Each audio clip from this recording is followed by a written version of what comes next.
you ready?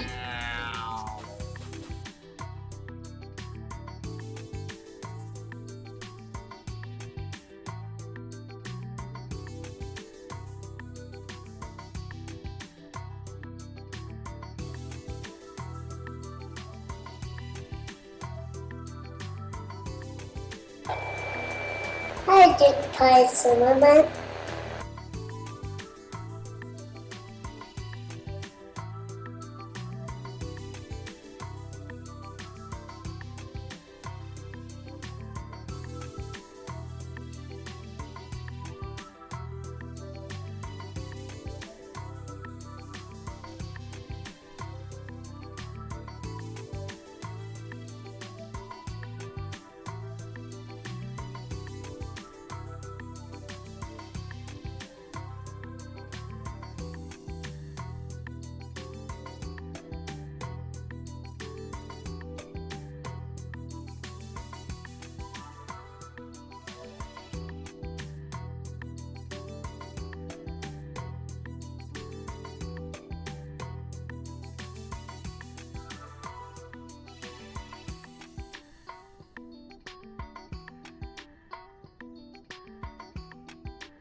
Already yanked the music like that, but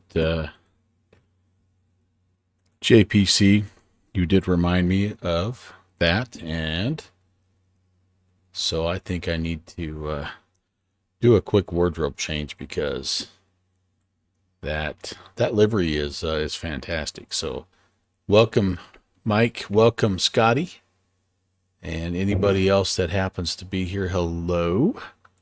Give me just one quick second to hop out here and swap that livery around. Updated. Well, what's posted in the Virtual USA Flying Club? Is that the most recent link? Whatever's. I just went to the. Okay, good deal. Then we should be good. We should be good. I guess we'll find out. And if not, we'll come back. I like that black and white. It reminds me of a bee. So that's kind of why I pick it. And I also really like the interior, kind of like an army green.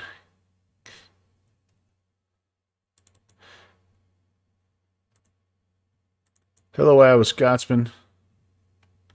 Sorry, just doing a quick little livery adjustment here, and we'll be on our way. I am in, by the way, the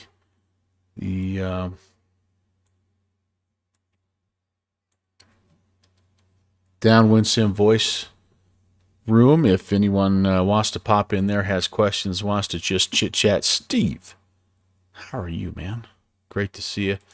And yeah, I'll be firing up here in just one moment. I'm almost ready. And quick, yeah, Steve-O, you know my rig. You know what's gonna take time here is starting the add-on linker.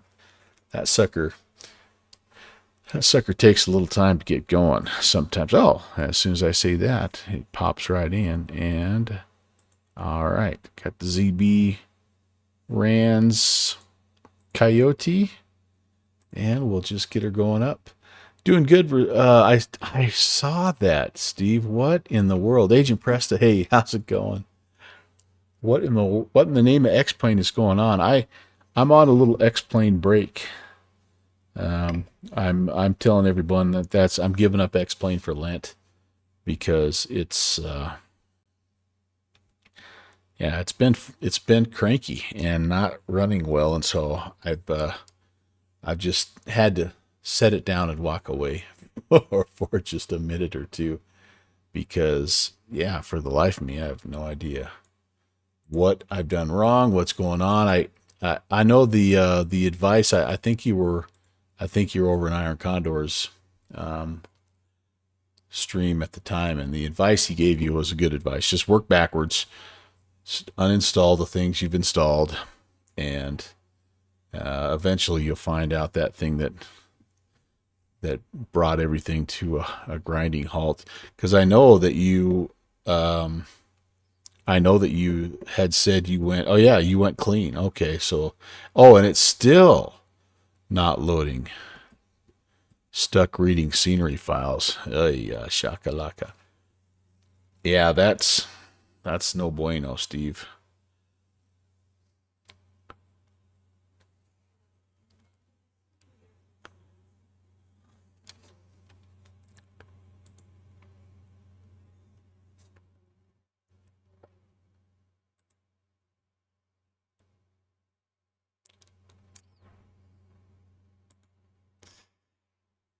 Totally get it, man. It's all right. It's all good, buddy.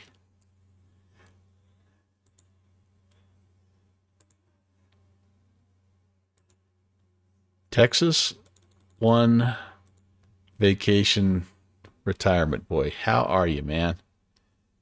You're on the recovery now. You got a couple of FSE flights in the citation there. Cool, man. Well, that I so I'm just I that's where I'm at, Steve, is I just have done a fresh reinstall, and I'm plugging things in one at a time, and I'm still not getting the performance that I would like. And so I think I'm just like, I'm at the point, and I knew was going to come, and I've been kind of milking it for a while, but I just need I need more VRAM, I think is the issue. I just need yeah. So anyway, Panama was great. Back in Costa Rica for the touristy stuff now. Heck yeah. Lots of drinks with umbrellas and things like that. Clean, no frills, couple of planes, minimal plug-in. Yep, that's exactly it. Exactly it. Because the more things you put in there, the more there's a chance for conflict, and then, or it might work. It may work well with the current version of X-Plane, but as soon as you update, it doesn't, or as soon as the NVIDIA driver updates, it doesn't work. I mean, you know what I mean? There's just so many variables in flight sim, and it seems like X-Plane is particularly vulnerable to some of those. I don't know. It's what I can tell you this, Steve, is I'm glad it's working for you, because it's a fun sim,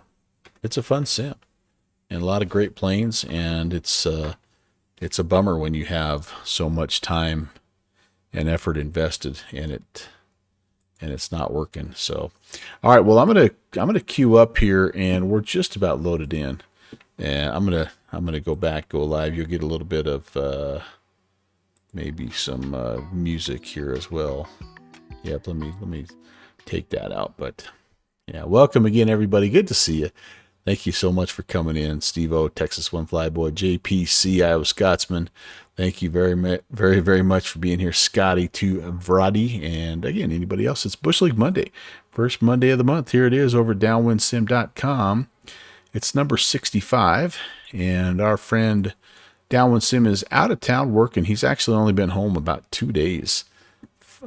Pretty much all month. So no new Bush League fly-in, but that's okay, because we got 60 plus of them to go back and revisit and either finish, which is what happens a lot of times, or just fly the course in reverse, which is what we're doing today. So we're back in the Sierra Nevada mountain range, and we are, oops, okay, let me do this real fast. Let's find out. Do we have him? Tail Draga. Wait, why do I have two? Oh, that's the Mike Charlie. Okay, this is the one I want. All right, very nice. So, oh no, Nervino is where we want to go. Stand by, you guys. We are starting at Columbia, which is Oscar 22. And yeah, we're going to fly this route up in the up in the Nevada High Sierra range. We're down here by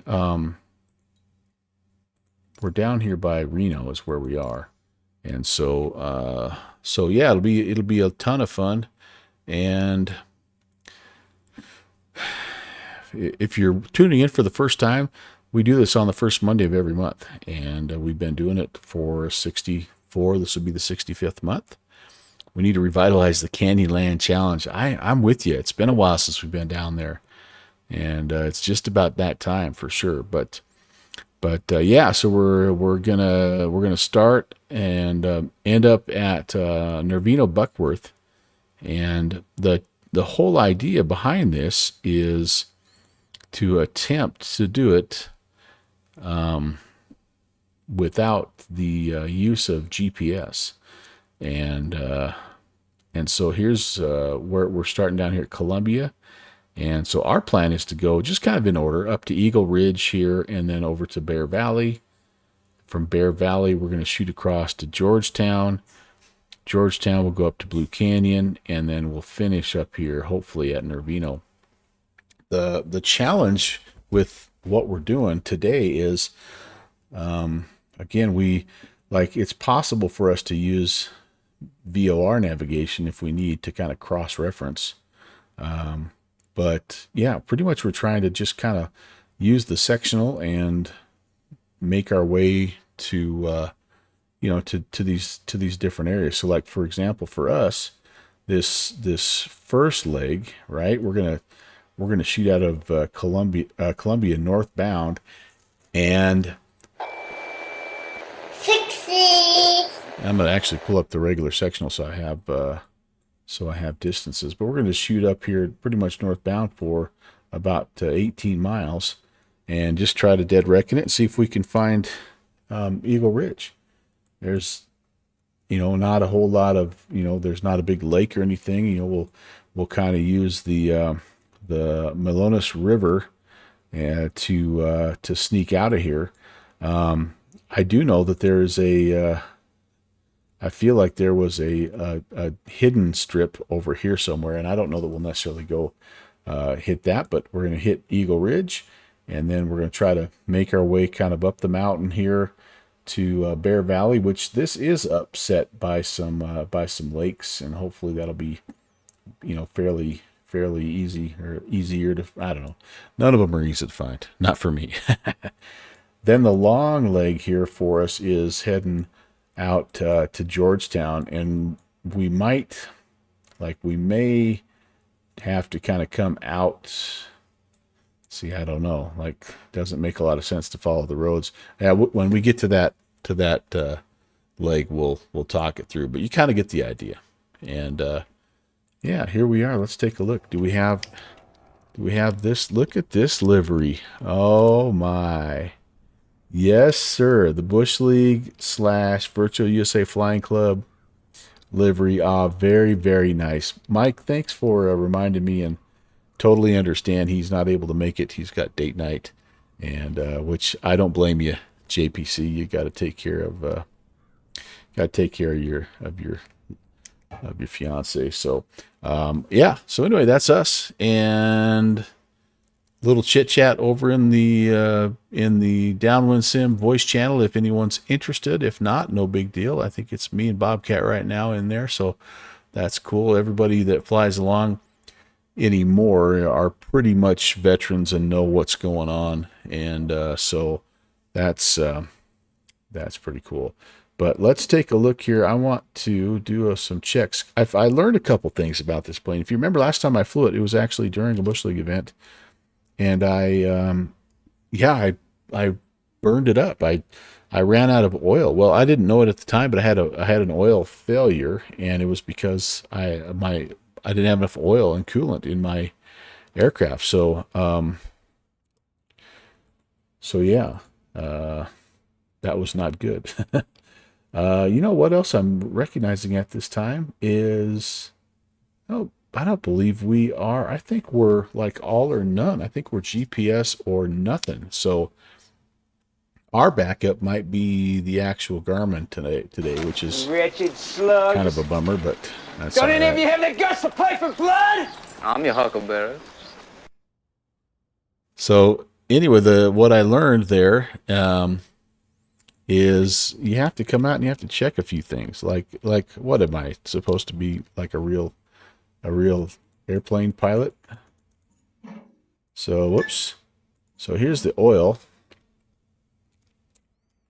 And JPC probably knew all this here. But you pull out the little tab and see if I can get up a little closer to it. Yeah, so as you can see, we're pretty well. It's kind of hard to see here, but it's all the way pretty much up to the top. So if it wasn't, you could tap on that and it would fill the oil up for us. So we have good oil, and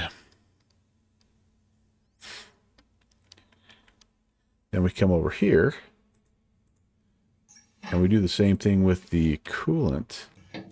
And for this guy, again, it's probably going to be hard to see, but you can see the reserve. If that gets down low, you just click on it and it fills it up.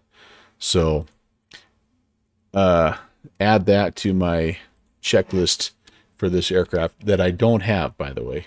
I completely do not have any checklist whatsoever. How's my fuel doing here? So let's see.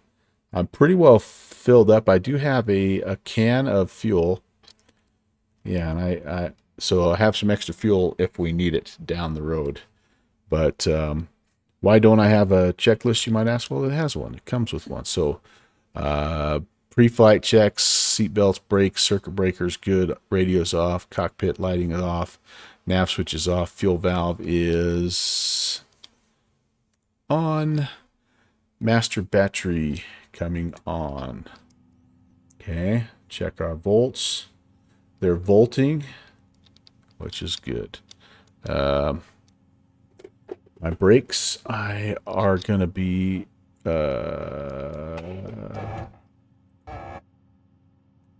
set.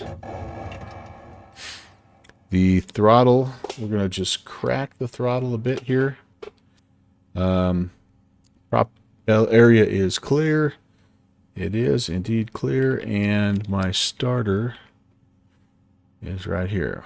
Left, right, both. And we're going. We've got RPMs. We've got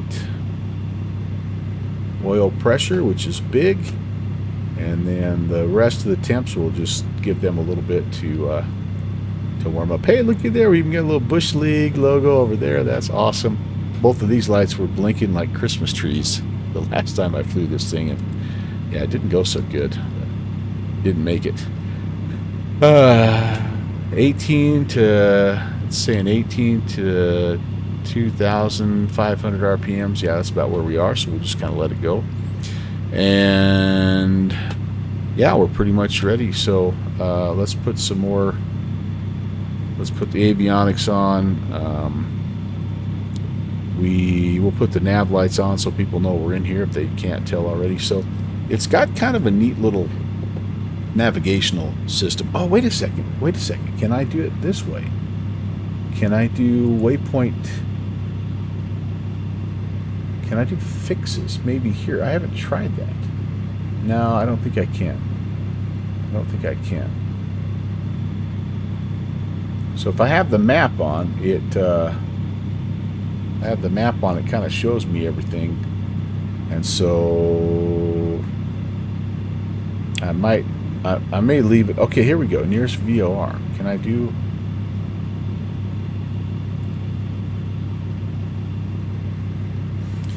So it gives me kind of like, it gives me some references as to where I am, but not necessarily like anything I can use to navigate with. It doesn't give me any kind of a, you know, of an OBS or anything down here. So, yeah, so we're gonna, if we don't find what we need to find, then we are gonna pop the map on, and we'll use that as our fallback. But for now, let's put what do I have on here? Yeah, we'll just go right there with waypoint information, and we're gonna just try to use just basic stopwatch and heading. And yeah, look at our stuff is coming up. That's good. Okay, we do also have some different frequencies here. So Columbus is 22975. Generally on these events we just pretty much stick with 2290, but we're going to have to do a little bit of everything here today as we fly. So we'll take off here, then we'll go to 2280 for the in-between route.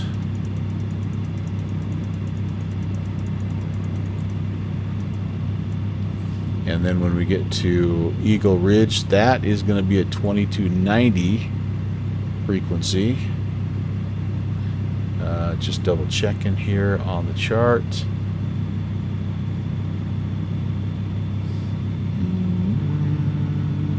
Holy cow. Conti, oh my lord. Continue, I'm taking us to a place where this channel doesn't go, which is over 100 triple digits. Beethoven, what's going on, Chris? Thanks for coming in, Conti. Appreciate it. Check it out, Conti. We've got a little virtual USA Flying Club / Bush League Backcountry custom livery. Welcome in, Raiders. My name is Brant. Welcome to the Melvin Leroy stream. And thanks for tuning in. We're doing the Bush League Backcountry Fly-In today. It is it's event number 65. Yeah, 65. And if there's any GA guys out there that love bush flying, downwindsim.com. Conti has some serious problems with his new PC.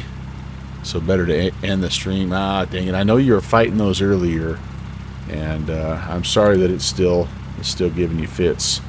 And I know you'll get it figured out, but it is frustrating. So Steve-O's in that boat. You're in that boat, and but at the end of the day, you'll get it where you want it to be, and but that doesn't make it any better in the meantime. So sorry. I wish there was some way that I could help. My best way of helping PC issues is to not give advice, because beyond turning it off and back on again, I don't really have a lot of advice. So anyway, so yeah, we're just letting this aircraft warm up a little bit, and then we're going to be on our way.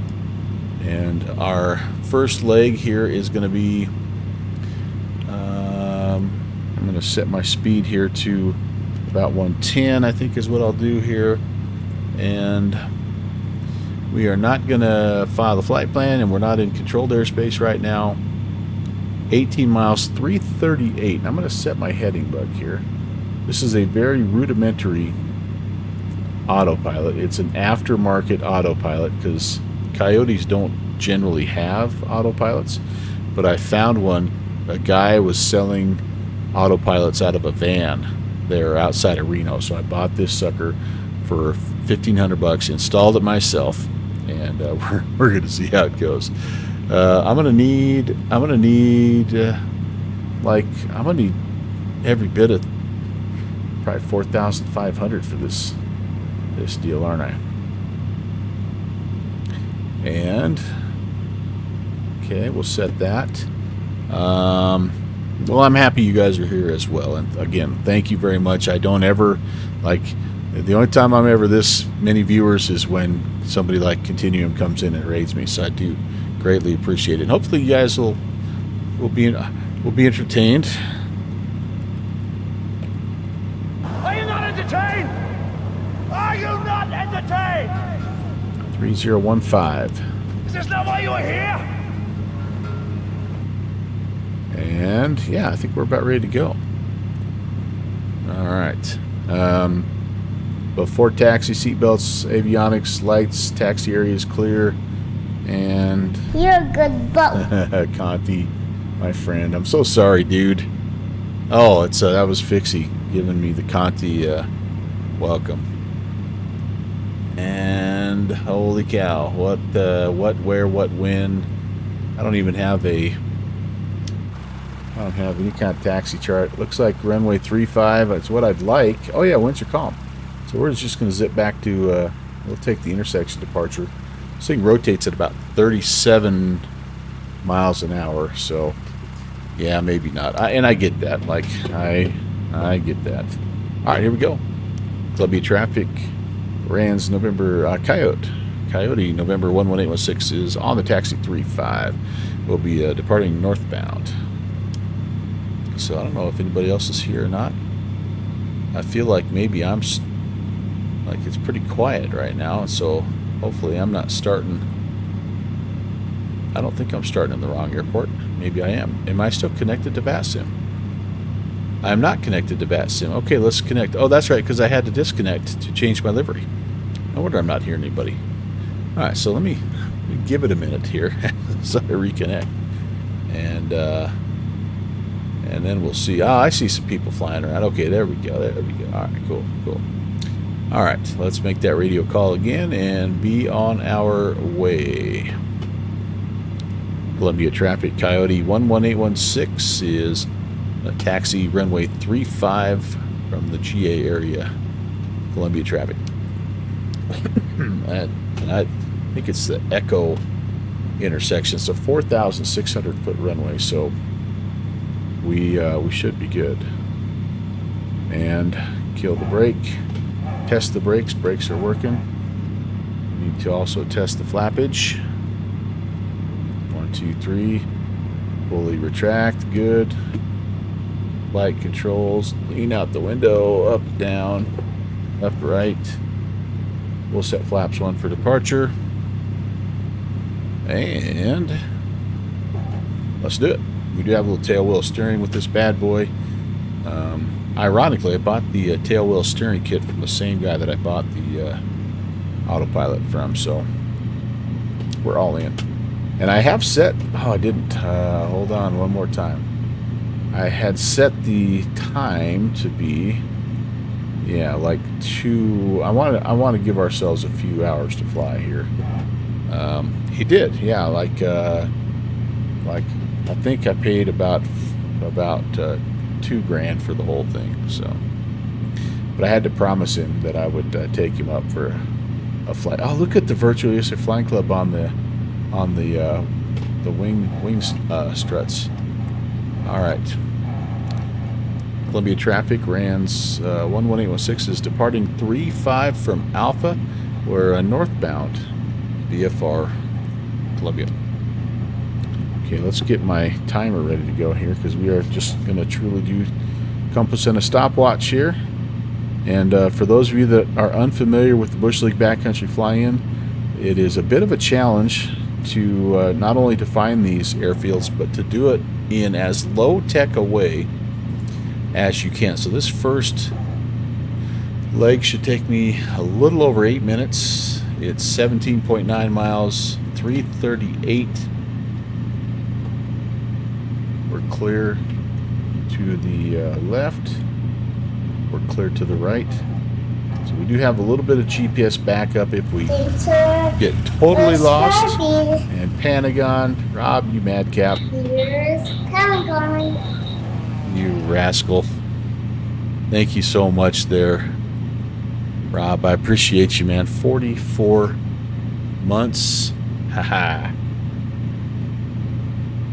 Here we go. Brian Kabisky, how are you, man? Let's go flying.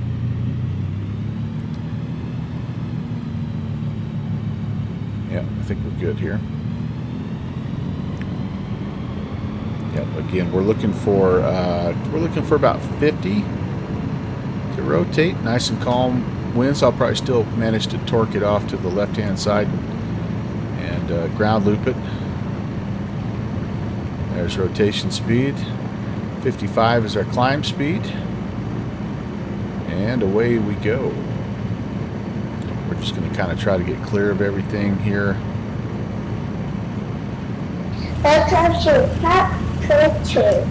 Dusty, welcome. Thanks for the follow. Okay, start the stopwatch. And let's turn to 338.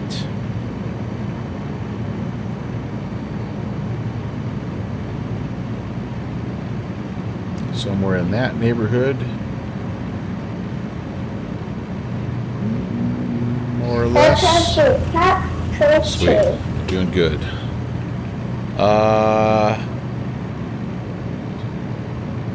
2-inch dubs. Hello. Welcome. Thanks for the follow. Quick little peek outside here. And yeah, this is going to be us tonight all night long with this beautiful scenery.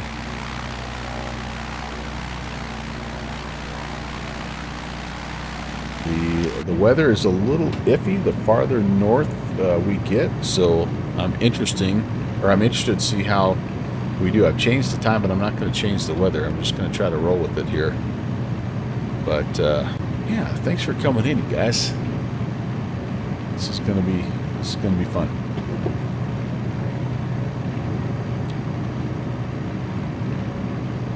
So what I say, 6,500 will be where we're heading here. The scene seems to be doing pretty well. I'm gonna try to not cook it this time like I did last time. And I got 4,500 set as my altitude. So I think I'll get up to cruise, and then I will go ahead and set the autopilot just for this leg here, just so I can interact a little bit with you guys. And I don't want to miss anything over in the chat, which I am terrible at. I really like my desk setup that I changed about 2 years ago. And I like the overall feel, but the only bad part is my information screen with the chat is way over there now, and so sometimes I miss things. Alright, so there we go. That's 4,500. We're going to go ahead and arm the out.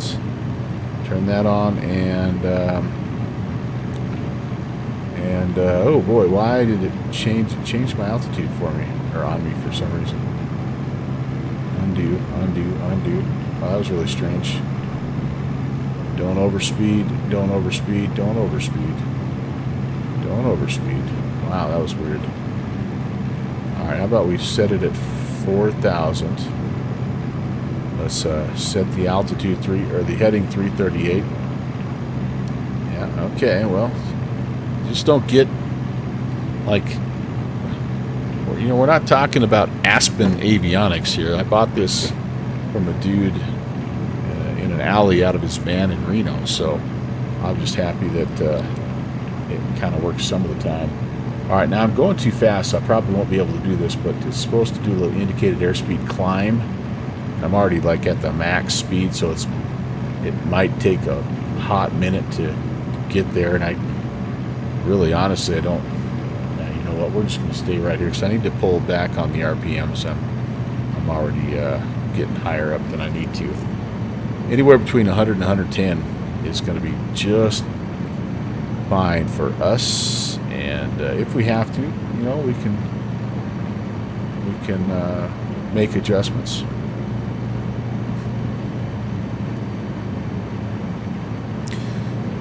Hope everybody's week is off to a good start. It is Monday, and I know Mondays can really Monday sometimes, but things are pretty good here in the Melvin household. And I am just currently, again, just looking at my sectional here to see if I can recognize anything. Like there's a little bit of it's like a little tiny water pond, maybe next to a golf course. I might be able to see that. I'm hoping to maybe pick up, you know, like this road here that runs generally towards where we're supposed to go, and then I think a pretty substantial river goes through here, the McKenzie River. So if I get to the McKenzie River, then I know I've gone too far, basically. But so I'm kind of looking for the sheep ranch, kind of golf course area, if it's there. And again, the whole idea here is 8.3 minutes. We've already gone 5 minutes, so we're going to be getting pretty close pretty fast.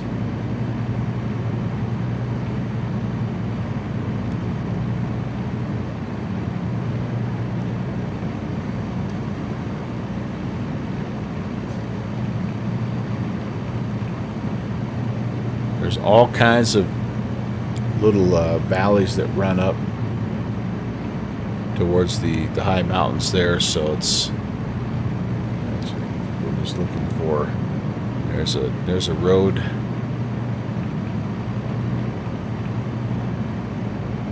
Einstein. I like that guy. Mike, you're off watching crazy YouTube videos. You're missing. That's right, you're missing out. What the heck, dude? You can watch YouTube shorts anytime.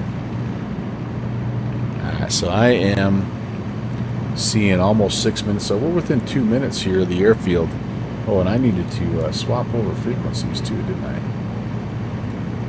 Okay, we're going to make a couple of radio calls here. Eagle Ridge Ranch traffic. Coyote 11816 is about 2 miles south of the field inbound. We're currently looking for the field at 3,800 Eagle Ridge. We're kind of descending here and I don't want that. Anybody see a golf course out here? Because maybe we're past it already.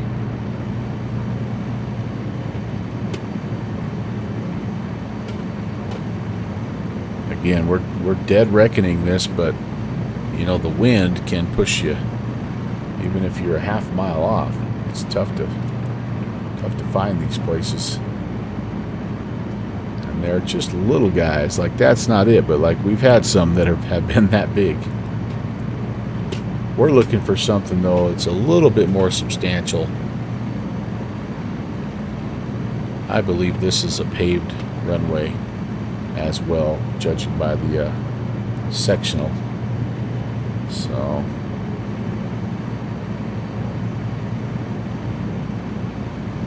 yeah, we'll kind of get up here. Doesn't this look very Eagle Ridge-ish? Oh, wait a second, we got a little something down here, don't we? Look like it could be an airport, maybe. Sure does, doesn't it? That'd be about right for the time as well. Oops. Definitely not paved, though.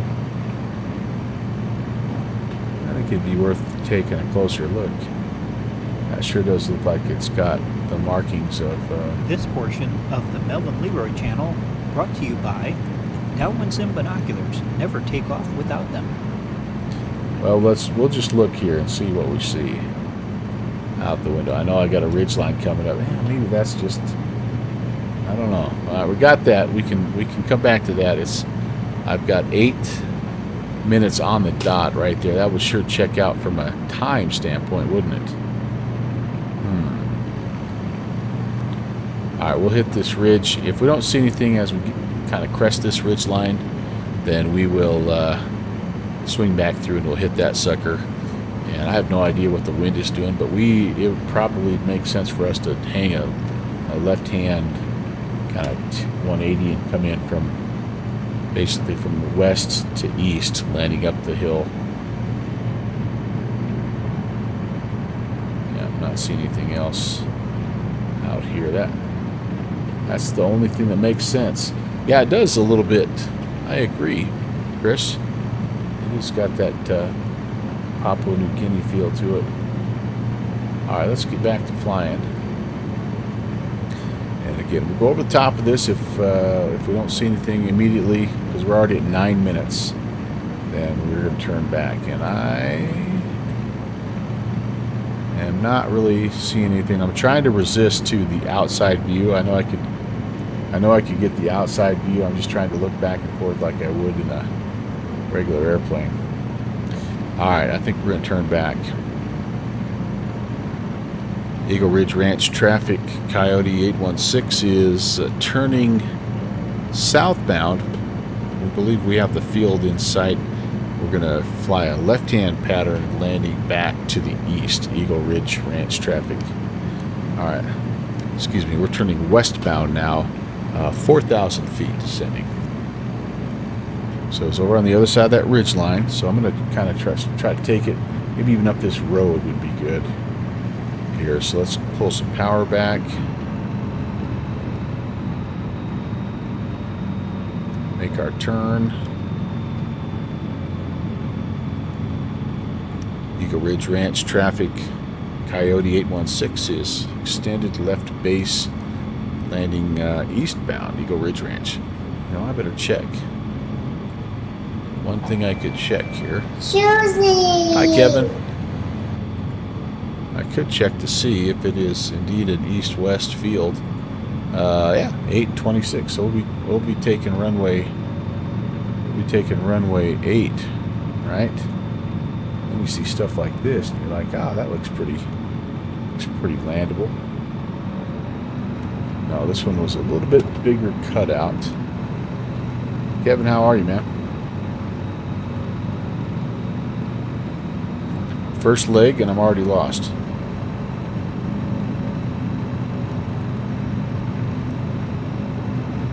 Elevation's 2,800, so we're a little bit low already on that.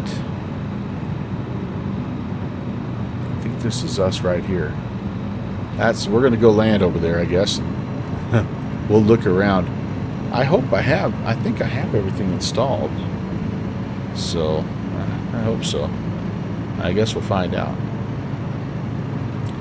Yeah, we're gonna land down there and take a look. Aha! You're not lost because you're not flying. Eagle Ridge Ranch traffic. Coyote 816 is turning final runway 8. Eagle Ridge Ranch. All right, guys, here we go. Down we go.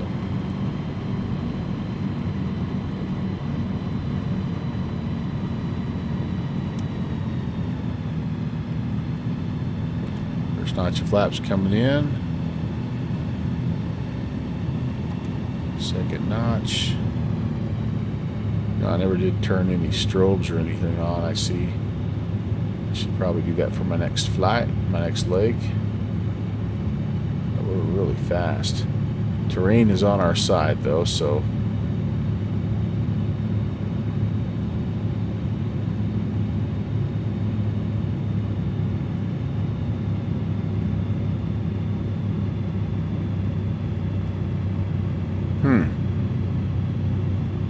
I don't see any of the usual trappings here.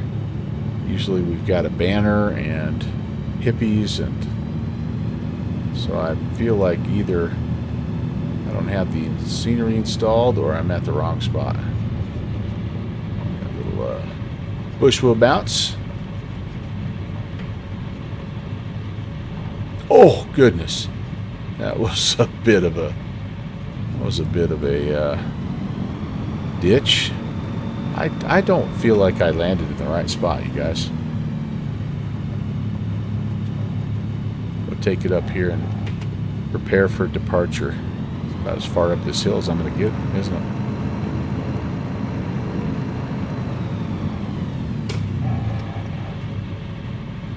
Pointer back down. And, well, this is true. Alright, so let's go to the map. Let's see what the map does. And no, I'm not even close. I need to keep going. Yeah, so see? We just discovered a cool new landing spot.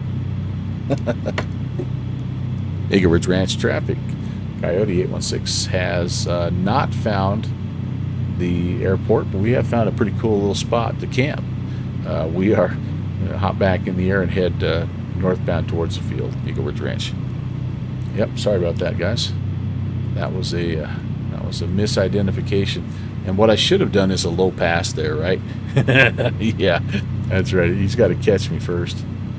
I should have done a bit of a low pass because, like I say, you would have seen different things down there. But I'm hoping I can get airborne by the time I get down there again, Kevin, because that just about tipped me over.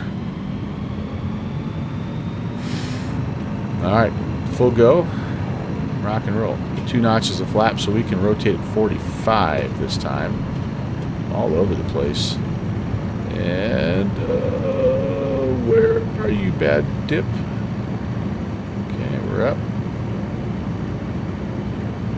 Flaps 1, and again we'll kind of turn northbound here, and we'll use the garment of shame to help us get where we're going. Just don't tell Downwind Sim.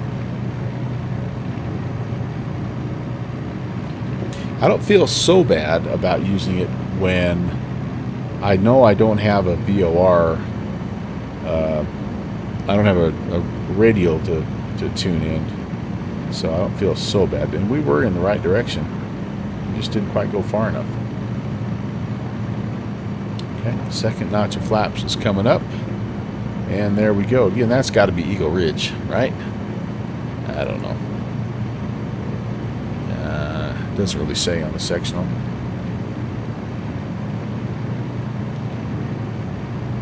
Trim, trim, trim. There we go. Awesome. So, heck, we ought to be close to the golf course, except it's going to be way up the hill, and we wouldn't be able to see it. But there's got to be a dang cool golf course up this way. That's all I know. Bye, Mama Bunny. Sorry. Hope you find your dad. No, that was Narwhal. Oh, there's another ridge line. That I should have. If you wait to crest every ridge line, then to see what's on the other side, then you basically just described every Wyoming boy ever. All right, let's go over that ridge line. Let's see what it looks like on the other side. Oh, another ridge. Let's go over that. Let's see what it looks like. That's my entire childhood. All right. No sense in running her too hard. It's a long flight, and we need to save our engine. The cool thing about this plane that I do like also is that the engine, as it starts to fail, similar to the A-to-A actually, is you can start to hear it fail, right? Like it starts to knock and clank and rattle, and you just know, like, it doesn't sound quite right. Eagle Ridge Ranch traffic, Coyote 816 is, again, we think we're 2 miles south of the field, inbound at 4,300. Eagle Ridge Ranch. I'm still gonna land runway 6. I think it's up the hill. Yeah, as I look at the sectional now, that was dumb for me to think that grass field was our field, and I'll tell you why here in just a second. For those of you looking at the sectional, you'll know why I was dumb to misidentify that field.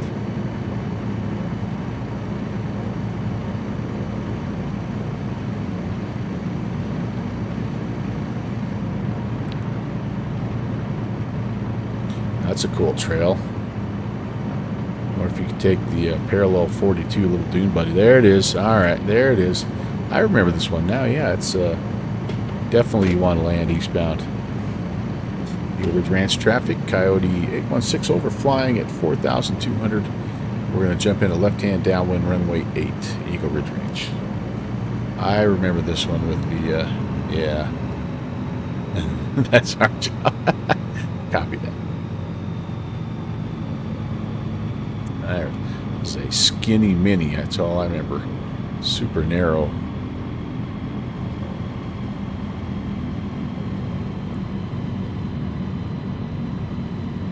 Okay.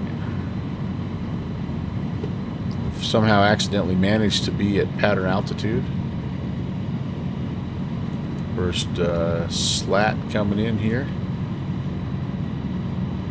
Yeah, see there's hangars and buildings and all that stuff. Downwind Sim, very rarely, he will though, if it's on purpose, he'll leave a building or a strip with no buildings if it's part of the master plan. The hard part about this is all of our, flying it backwards, we won't be given clues to those Easter eggs, so we're just gonna have to fly it in order. Eagle Ridge Ranch traffic, Coyote 816 is left base runway 8, Coyote Ranch. Come in right over the pond here, right over the lake. There he is. Eagle Ridge Ranch traffic. Coyote 816 is final runway 8. Coyote Ranch. Eagle Ridge Ranch. Coyote, whatever.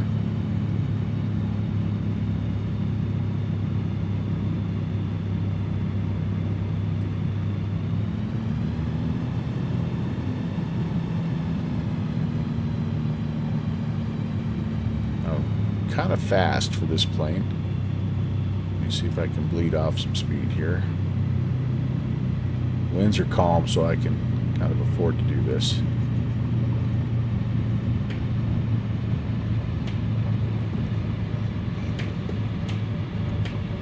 Dance, dance, dance. Dance, dance, dance. Slowly, slowly, slowly.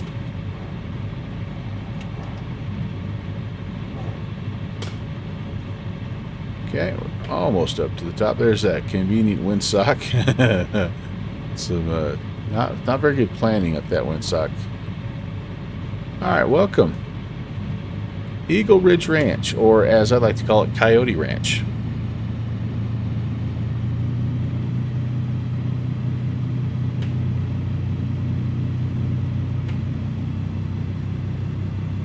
Only took us 22 minutes to find the strip that was supposed to take 8 minutes. So there you go. There you have it.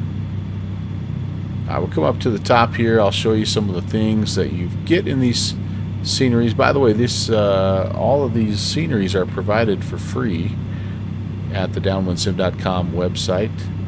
Our friend Downwind Sim, the mad scientist of X-Plane, works diligently to create these little strips, or enhance these little strips, as the case may be.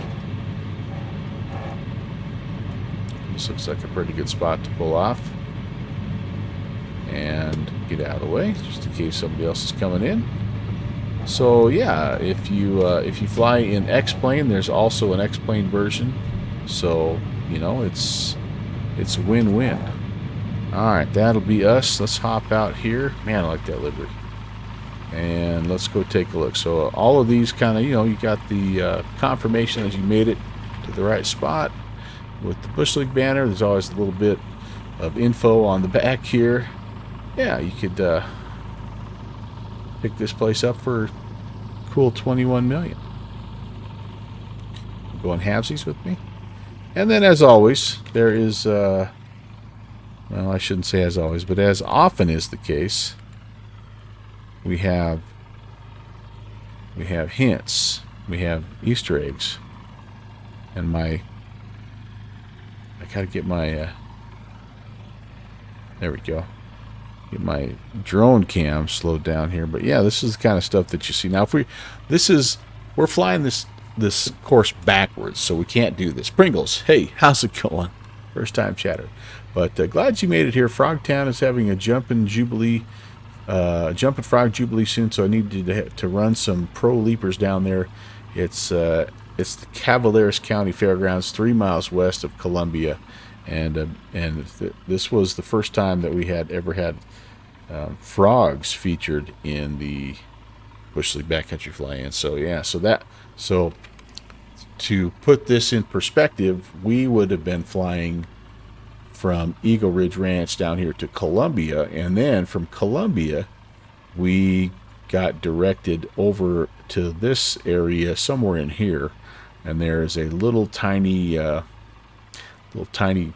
grass strip that is like part of the county fair apparently. And so anyway, those are the little surprises that you get. But for us, our next leg is going to be up toward Bear Valley, so 056, 22 nautical miles, and yeah, that's going to be where we are heading. So let's get heading back in the direction of the aircraft and be on our way. Well, I wish I knew what my keyboard commands were. It'd be nice, wouldn't it? All right, so as always, let's hide this.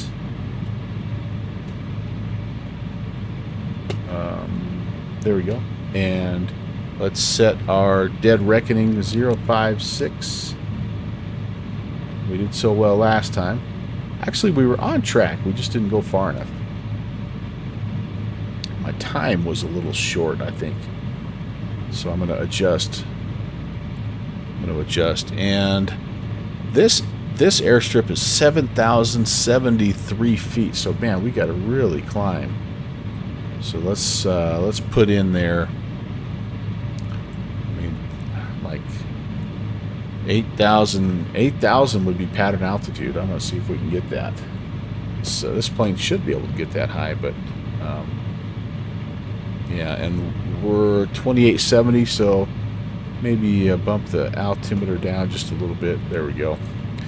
And all right, Kim OG, hey, how's it going? You snuck in on me. Hi, good to see you. Now we should be also a little bit lighter on the fuel, so that'll help us out as well. Not much. Not much. All right, and here's what I'm going to do for... Oh, well, no wonder my time was off. We're not doing 170 in this beast. We're doing like 110. So, okay. So, yeah, that first leg should have taken us 13 minutes, not 8 minutes. This should take us 12, a little over 12. All right, that's going to... And I'm even going to back it off. I'm going to say, like, in the climb, we might only be doing 100. So 13 and a half minutes is what I now have for the leg here, 22-mile leg. All right, cool. Eagle Ridge Ranch traffic. Coyote 816 is lining up for departure runway 26. Eagle Ridge Ranch. Yeah, welcome in, everybody. Again, thanks for tuning in to the Melvin Leroy channel. We are doing a Bush League backcountry fly-in. It's the first Monday of every month that our Bush Hooligan group gets together and flies around. This is a return to the Sierra Nevadas. This is an event we did right before it started, like back in the fall, I think. There might have even been some snow that we had to contend with, if I remember right. So yeah, sometimes we'll come back through and we'll revisit these places. And I need my tail to start flying, please. Somewhat on the runway. Can't get in the rough here. There's no room. There we go.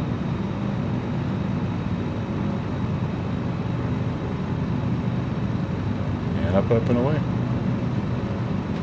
I think we'll just stick to the left-hand traffic pattern. Eagle Ridge Ranch traffic. Coyote 816 is turning left crosswind to the downwind. We're going to be departing the area eastbound.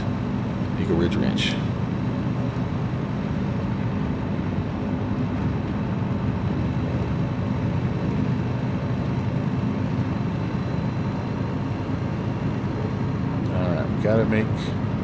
Gotta make it up towards that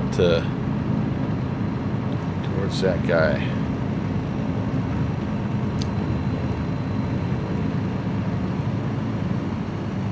Got a little more power I can put in at this point. What did we say? 056.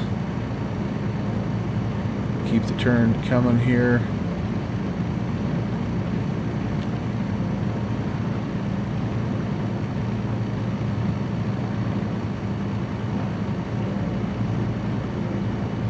It's going to be pretty close, right about there. And I'm just going to aim. I'm just going to kind of aim for that tip of that mountain right there. Okay, clock is running. And as you can see, we're not even doing 100 knots. We're doing 80 right now on the climb. So I'm going to adjust my speed one more time. That's the beauty thing about Sky Vector is you can adjust on the fly. So now it's telling me 16.7 minutes to get up there. But hopefully with this leg, I've got some lakes to aim for as well. So yeah, that peak right there is what I'm going to try to keep at my 12 o'clock. That should be pretty close to my heading, 056 heading. And I'm trying to get all the way up to 8,000 feet if I'm able. That comes 90 knots. Okay, cool.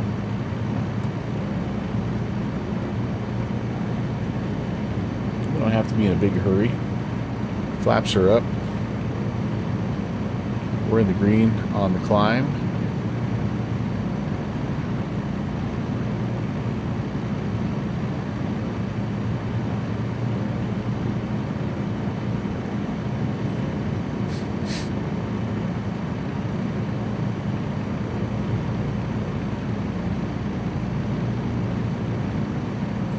Tell you what, I'm gonna have to get some more coffee when I make a stop here.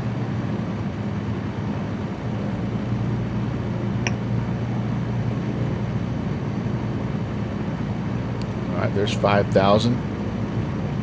We're doing pretty good. We're climbing almost 1,000 feet per minute right now, so that's really like that's good. That's good. This thing's got a Rotax. Don't remember what flavor of Rotax it has in it, so but it's a pretty nice high performing engine.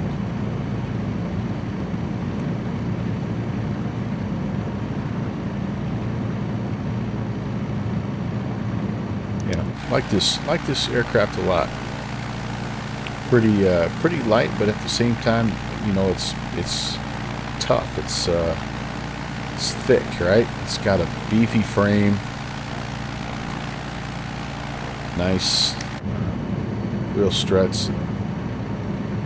It's good. Time to head out, Chris. All right, sir. Thank you very much for being here, and God bless you, buddy. We'll see you tomorrow. I'm back tomorrow on my normal streaming day, Tuesdays, Thursdays, and Saturdays. This is just kind of a special bonus day, so but I'll be back. I think I'm going to do some 737 stuff maybe up for Northern Lights Tuesday tomorrow. So, yeah. So anyway, Chris, yeah, have a good night. Thanks again for coming over with that Conti raid.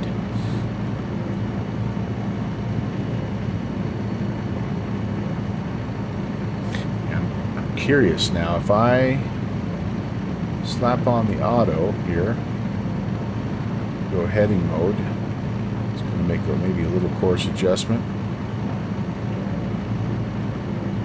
And it's kind of grabbed the pitch for us. See if I can hold that airspeed. I only need about another 1,000. 3.5 minutes gone by, or a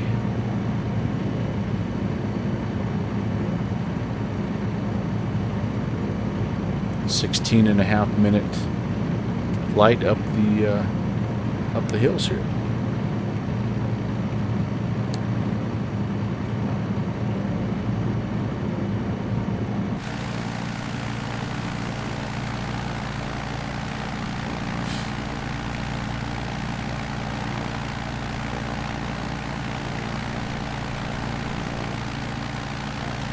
Getting to the part that's going to get a little snowier too, which is kind of cool.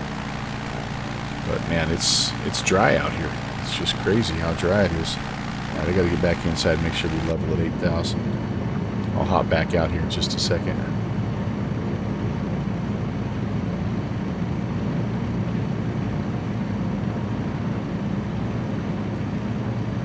It does kind of waffle a little bit here at the top. And so we'll get it close, I think, and we'll just call it good. There's my, oh, it's already armed the altitude, so I bet it's going to level off for me. So this button here acts like flight level change mode, basically, so I could have popped it, but I think it automatically armed that. Yeah, it's leveling off right now. Cool, so we're good, and now we're up. We're going to be doing over 100, so pull back the RPMs again, and kind of taking a look over here. Everything looks to be green and happy. Look at us, 4.9 hours, man.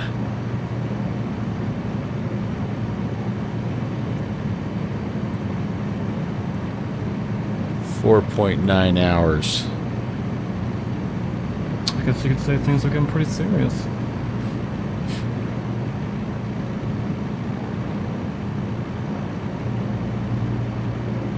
So we keep our eyes peeled. Again, there's a bunch of lakes and whatnot up here. the Alpine Lake, numerous small lakes, and the Stanislaus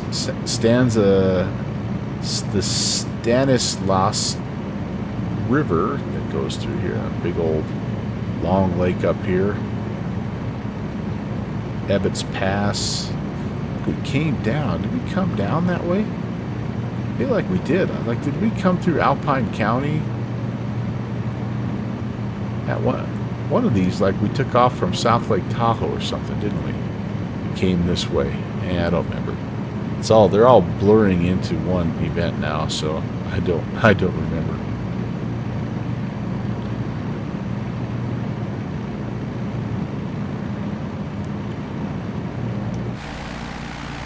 Back out here.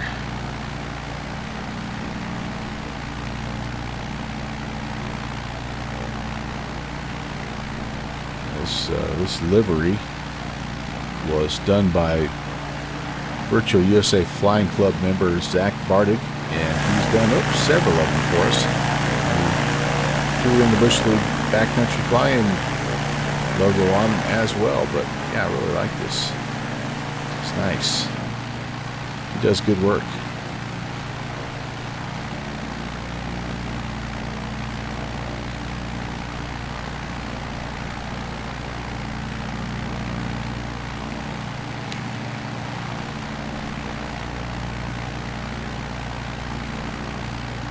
I think I mentioned the clouds are going to get steadily worse the farther north we get.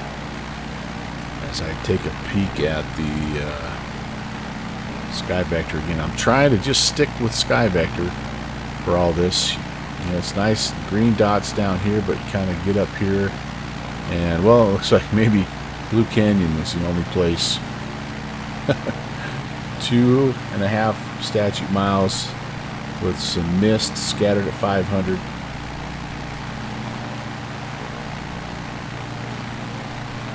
And yeah, so anyway, why was I stupid for misidentifying Eagle Ridge Ranch? Well, if I'm not mistaken, if it has a magenta circle around it, it means that it has some sort of a paved runway, right?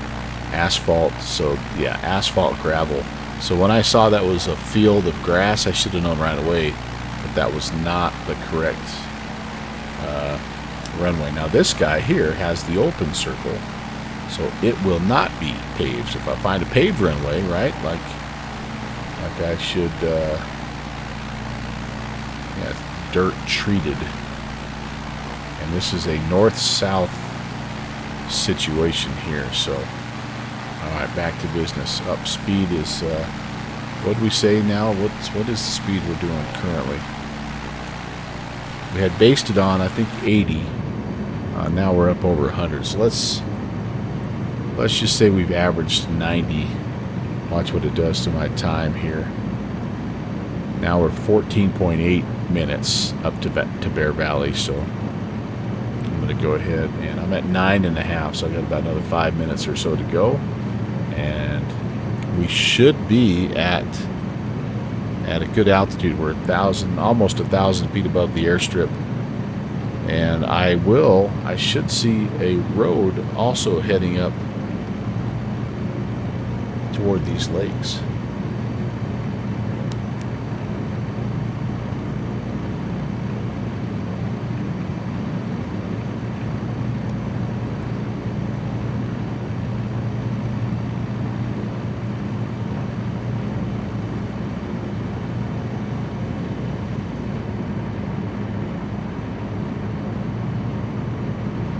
Nice touch right there. I like that a lot.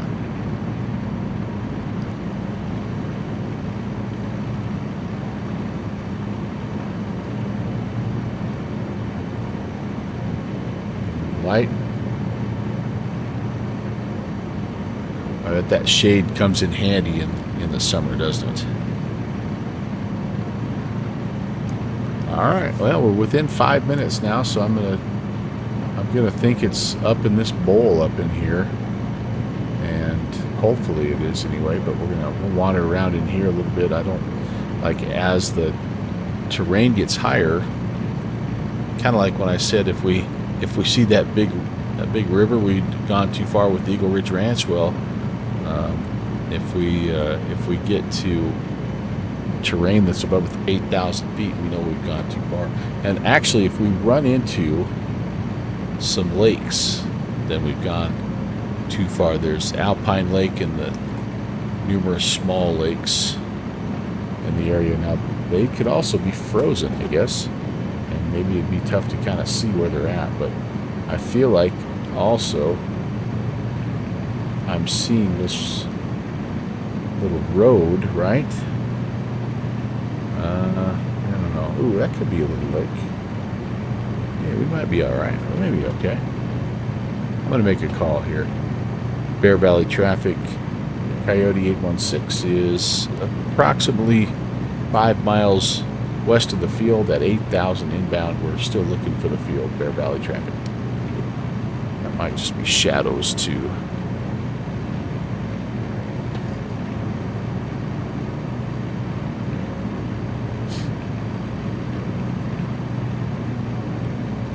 Based off of an average speed of 90, which I gotta think we're probably close to that, even though we're going about 110 right now. We still have almost 2 minutes to fly before we're in the area, and so I'm gonna start looking just to make sure. Yeah, so I do see this river. I think we're on the right track. This river kind of takes it around here. I think this is the river kind of going around right here, around this, up to the Alpine Lake. So I think we're right on the other side of this, maybe this ridgeline here. Right over here, huh? Possibly.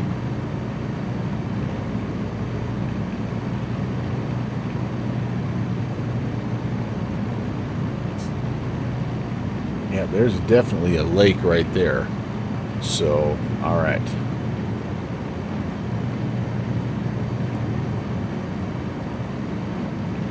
That's got us in the neighborhood.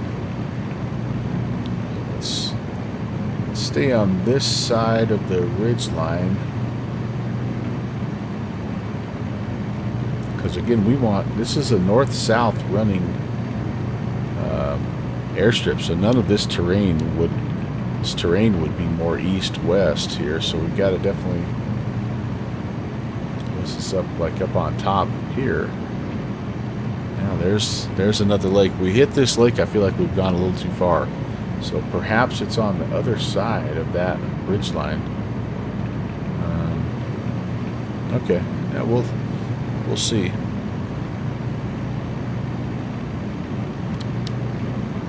Try to climb a little bit more here just to get a bird's eye view.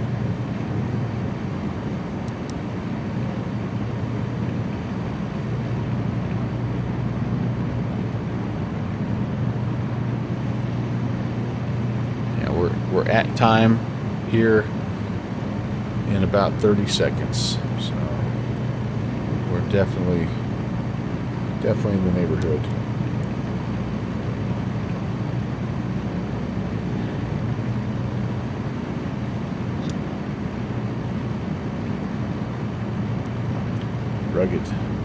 Rugged country up here, though, isn't it? Holy cow! Could it possibly be over there? He said, maybe it is. Maybe I'm in the numerous small lakes area here. Alright, let's just look over here and see if we see anything.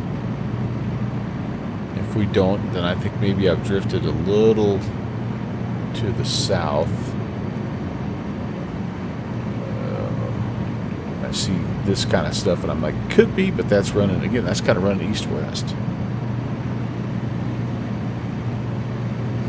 All right, there's 15 minutes. Again, it's only an estimate, right? So it lets you know you're in the neighborhood, but then it's up to you to find it. So that's that spot I was looking at. That's definitely not it, though.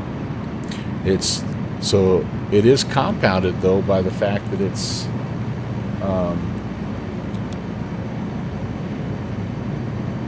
snowy, so it's harder to pick out these little grass dirt strips. Yeah, I think I may need to go over there, guys. I feel like I have hit these lakes, which means I'm too far. And yeah, I was heading over there because I thought that brown was maybe buildings, but it's just rocks. I definitely can't go any farther this way. I'm still at 8, and I dropped a little bit. Like the terrain, that's as far as I can go. So the only choice I have is to kind of now zigzag back and forth here a little bit and see if I can't find something. So let's get going northbound again. And again, I'm like, if I have to, we'll toss the Garmin unit on and we'll see. That is kind of the nice thing about these. Well, actually, this one may not be on there because it's a private strip. It may not be in the Garmin. So it may not be a help to us.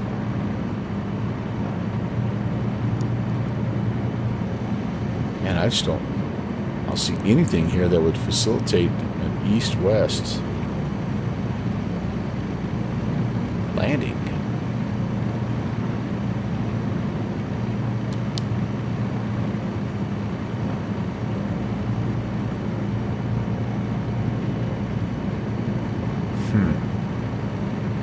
This is tough. This is a good one. Finding it, I had trouble finding this one the last time too, I remember. Yeah, I don't see anything else up this way. Doesn't make sense to crest the ridge because the airfield is at 7,000. Well, let me get up and over this. let's look over the ridge. Let's see what we have.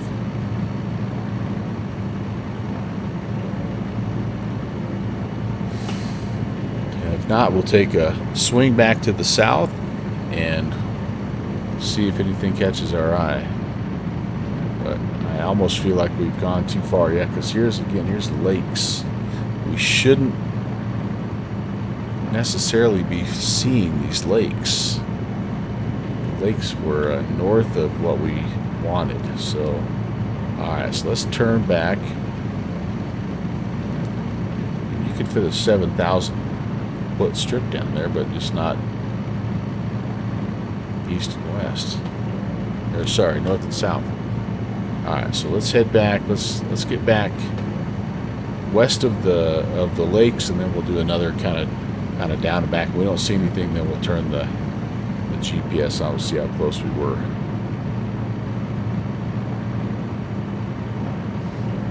There are buildings and stuff, but again, the buildings that I see show that they're actually we're not quite to the airstrip. So I don't think I can go any farther up. We're going to come back down here. We'll just take one more look.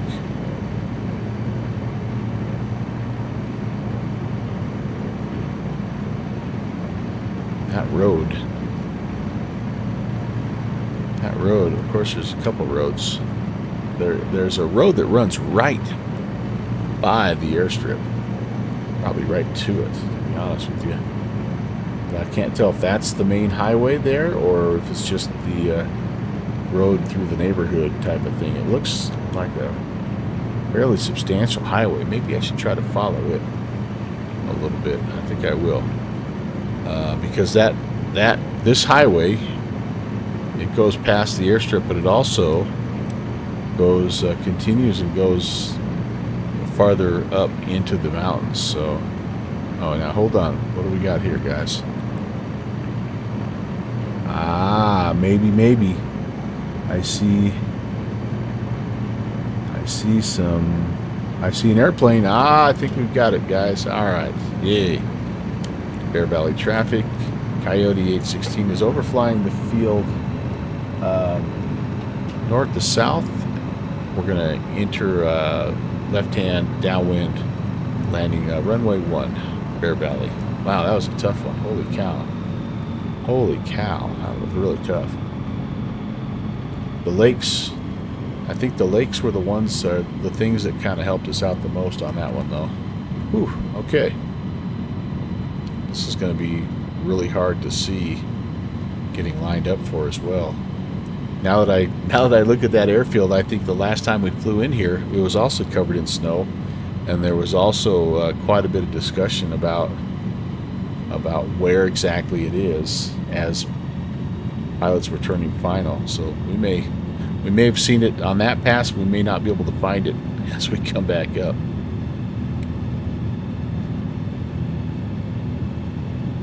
Bear Valley traffic. Coyote 816 is left base to final runway 1. Bear Valley. Okay, so what am I going to use as a reference here? I see the lake. I think I may actually see it.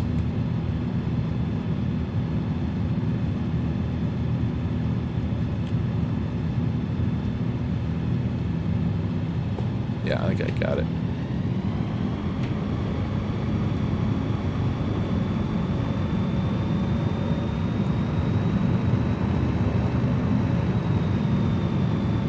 Wow. Really camouflaged though, isn't it? Holy cow. Alright, let's try to do a better job. I need to be a little closer to 50 here as I'm coming down. Probably about 60 on the final, and then just we'll power off. This thing should settle up between 40 and 50. Get down on the ground. Yeah, this was a good one, downwind sim. Looks really nice in the winter.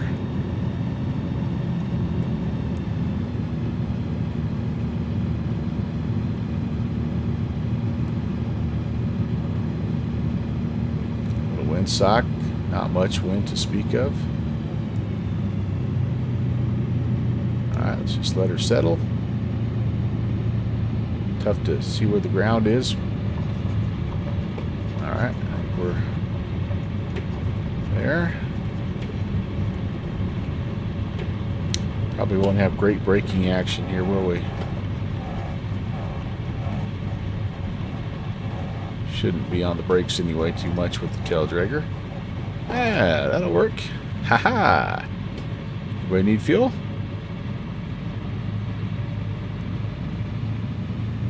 Sweet. Yep, there's our Bush League backcountry banner. Alright, I'm gonna move out of the way here. I gotta do two things. Number one, I gotta take a little stretch and use the facility, but I also need to refill my coffee. So if you don't mind, I'm going to take a quick break here. We'll give you that look there, and I will be right back with you.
All right, time to flight plan the next leg here.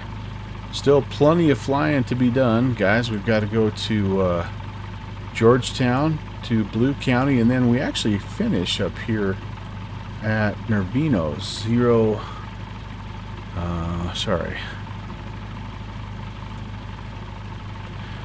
and Oscar 02.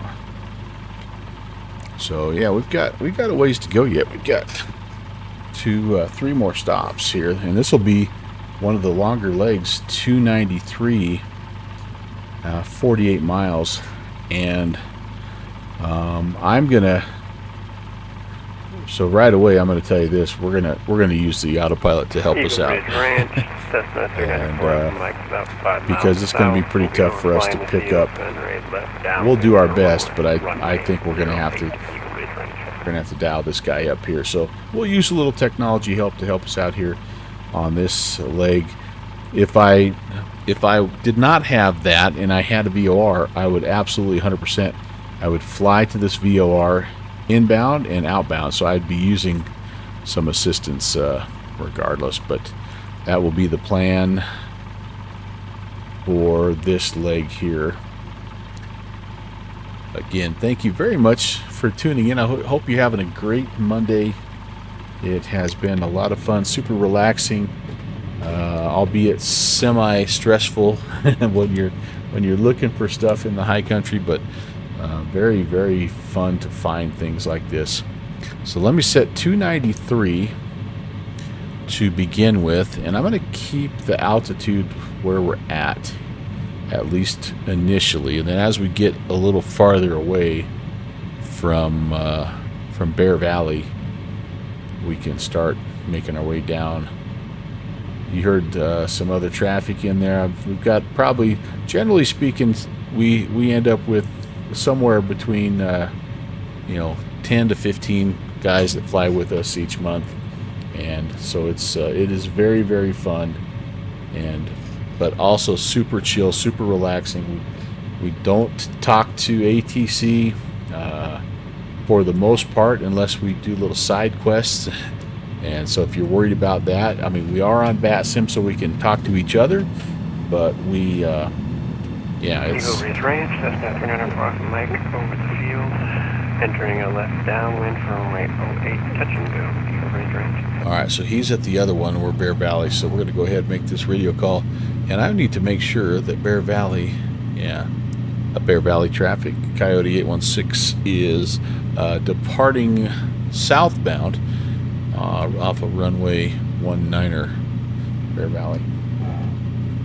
Anyway, so if you're worried about that, it truly is backcountry flying at its best. We talk to each other and just try to make sure we keep spacing and separation and fly safely. But you don't have to worry about talking to Denver Center or anything like that if you don't want to. On Monday nights, it's typical too that there's not a lot of ATC on really anywhere, so it's it's usually not a big deal. Okay, so here we go, and again we're gonna turn westbound. I do have a little terrain to worry about, so try to get climbing back up around 8,000 should get me clear of things. But set your calendar. First Monday every month. It's 8 o'clock in the evening East Coast time in the U.S. Midnight Zulu, or it's 1 a.m. Zulu right now because of the whatever we're in, daylight savings time or Eastern, whatever time we're in right now. But it changes here next weekend. But yeah, we'd love to have you.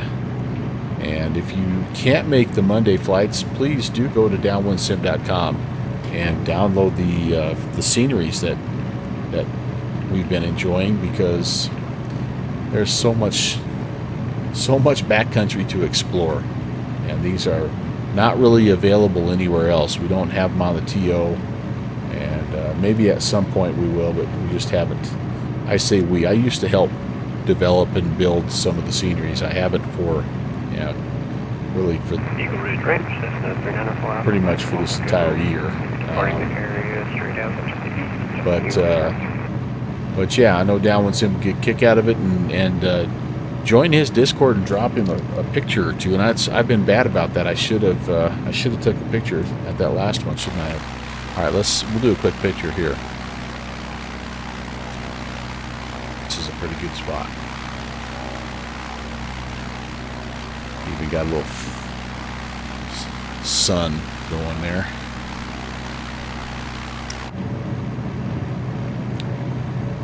All right, let's make our turn and start heading on course here to 93, and we're at actually 8,500. Look at us rocking, climbing. We just need to get over this hill. We can actually start making our way down, but probably do need to consider legal VFR altitude since I am above 1,500 or whatever. But there's probably the road we needed to follow. That would have taken us right where we wanted to go, but we made it. We made it. And on the map, we would have clearly saw, I mean, obviously there's the field, but we would have saw the lakes as well. So all right, let's trim it out here. I think we're doing pretty good there. I'll turn the autopilot on here. We're going to arm the heading, let it kind of get us going in the general direction, and then I'm going to show you what this very, very basic autopilot does. It gets the job done, no doubt about that. And I'm going to hold off doing anything with the altitude right now. I'm just going to do an alt hold so we don't descend, and it pops us in right here at 8,800 where we were. That must have been when I initially took off.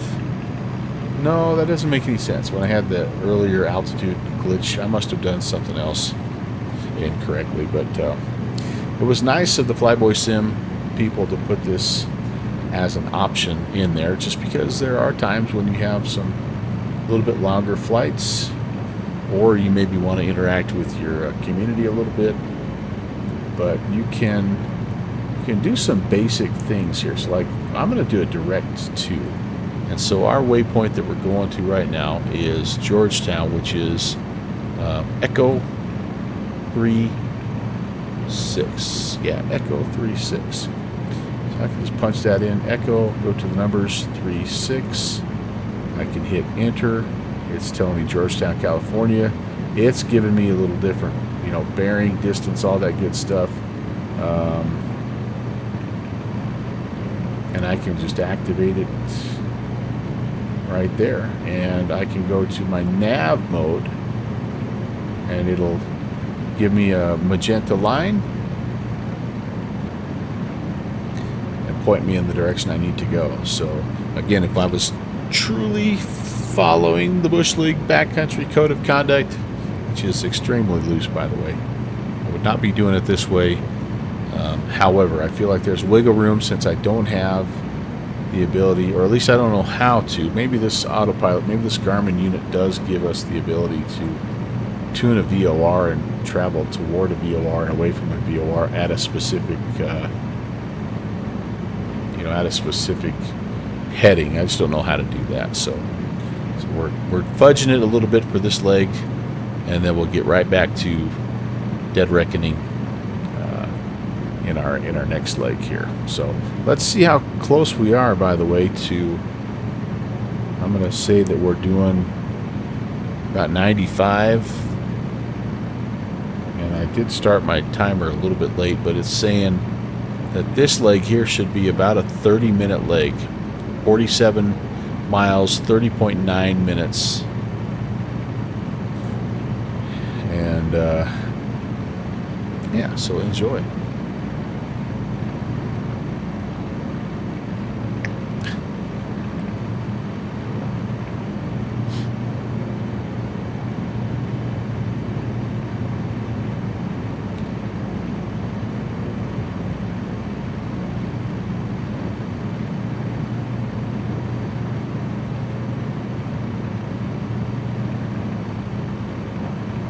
any of you have ever been up in this area, but we're basically directly south of Lake Tahoe right here. Probably, I don't know, 30, 40 miles south, kind of in that area. So if you could see over the top of these mountains, you would see Lake Tahoe.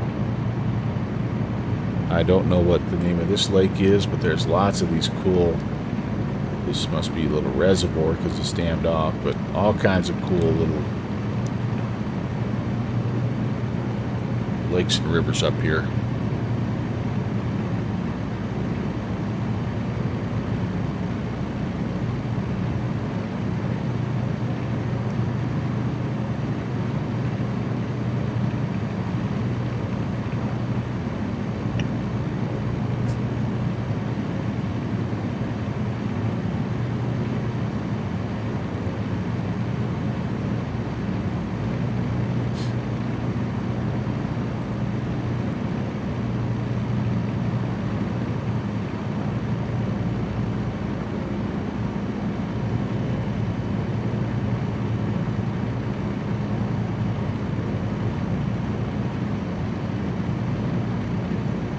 Delta 6 November Kilo Heavy, side level autonomous. Delta 6 November Kilo, Oakland Center, roger, good evening, clear direct Seattle. Clear direct Seattle, Delta 6 roger. So one of my favorite things to do if you're new to the channel is to just kind of sit back and listen to the chatter. And we're close enough to Oakland Center that we can listen to them. 85, runway 30, clear for takeoff. The open wind is 28018, gust 29er. As I get a little closer to Georgetown, we'll flip back to the frequency there. 45 heavy, clear direct, Kilo, uniform 15, Quebec.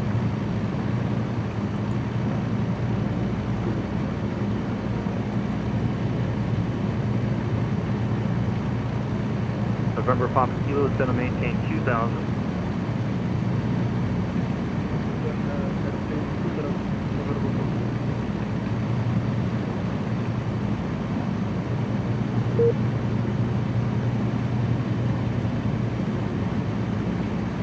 The only bad part is I don't have any way to monitor. American 1761. I think I gave you the one. I'll give it to you. I don't think I can monitor 2280, unfortunately. So we're going to be a little blind, and we won't do it for long. And but November Papa Kilo, you got Oakland Airport site at 12 o'clock, about 5 miles. to enjoy some ATC here. The guys up here at Oakland Center do a fantastic November job. Papa Kilo, roger. Enter left traffic, runway 28 right, runway 28 right, clear to land. Runway 28 right, clear to land, November Papa Kilo.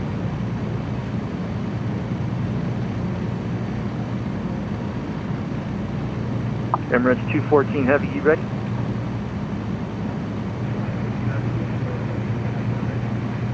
Sorry. Etihad 214 Heavy, runway 28 left, line up and wait.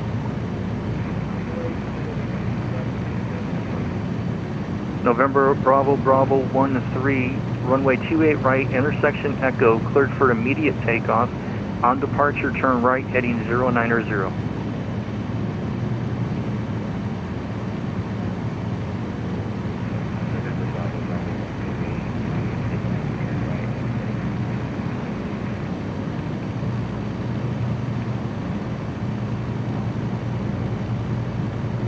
Number 545 Golf Hotel, you can taxi to signature.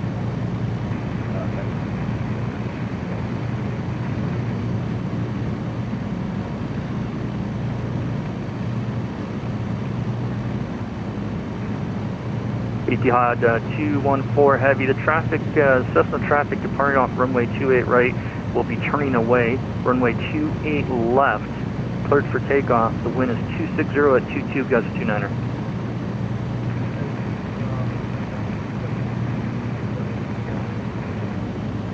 United 488, runway 28 left, clear to land. Caution wake turbulence. A heavy A350 departing prior to your arrival. Pacific Airways 1385, Oakland Center, radar contact. Climb and maintain, flight level 370 unrestricted. Unrestricted 370, appreciate it, 225. American 2351 at Eddie, cleared ILS approach runway 28 left. Eddie, clear to the 28 left approach, American 2351, thanks, boss. You bet. United 1835, Echo 7, ready to push and start. United 1835, push and start is approved.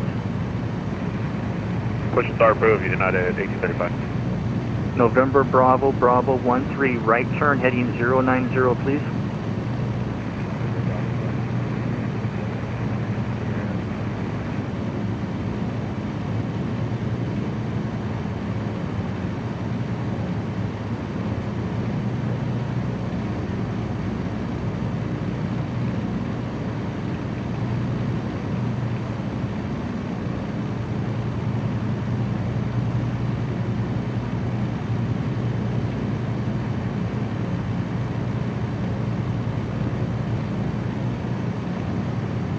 And November Bravo, Bravo 13, thanks for the help there.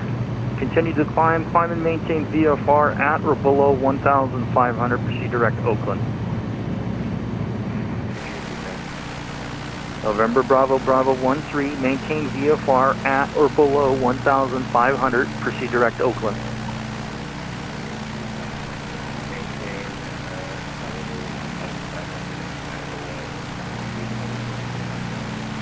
Just hit the 8-minute mark here And November of our Bravo, leg Bravo 13, that that's is maintain expected VFR to be at or 30 below minutes. So 1,500.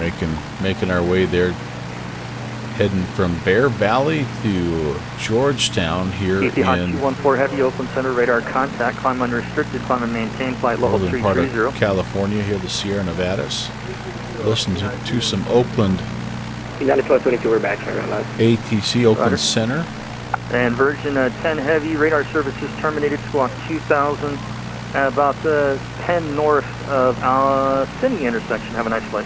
I'm sipping on some decaf and just loving life. Hope you guys are well. Thanks for tuning in. Holy crap, there's a lot of you looking for an IFR. Okay, PDC on the way.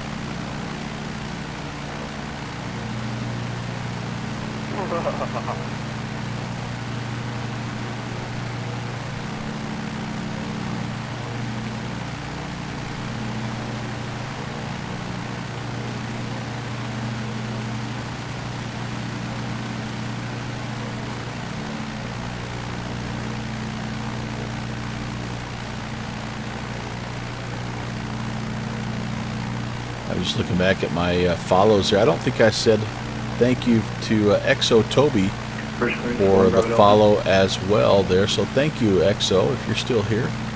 Dusty 20 And November 2203, thanks for the follow. 2-inch Dubs, thanks for the follow. 2000. Content, thanks for the raid. Downwind Sim, thanks for the resub. And Panagon, thank you for 44 months. Thank you all for tuning in.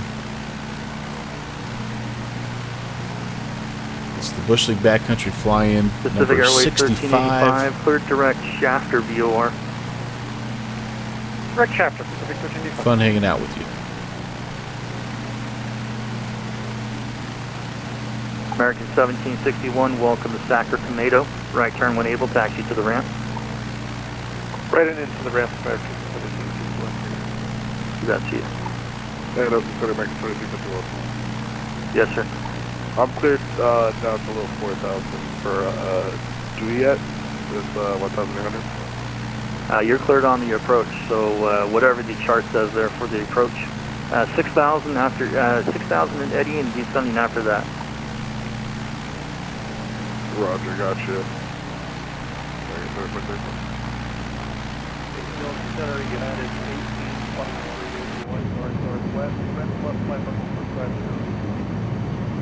United 1823, Oakland Center, roger. Radar contact.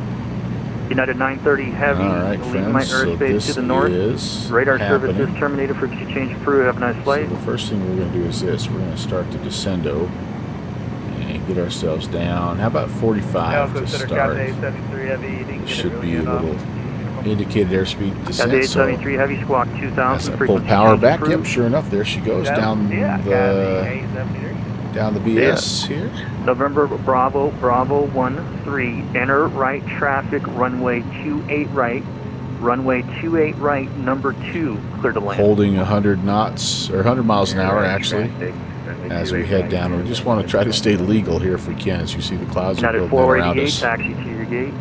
And I'm going to also pop back over here to a 2280 because there may be some folks hanging out here at Georgetown. If that's the case, I want to be sure that we're talking to them. Now, there's a different CTAF for Georgetown.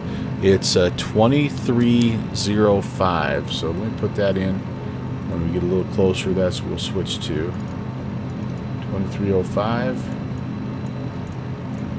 This is one of the few Bush League events where we've had, I think we've had 3 different, or maybe 4 different frequencies that we've been talking on.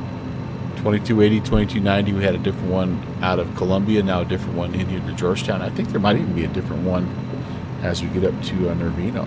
So this is going to be interesting.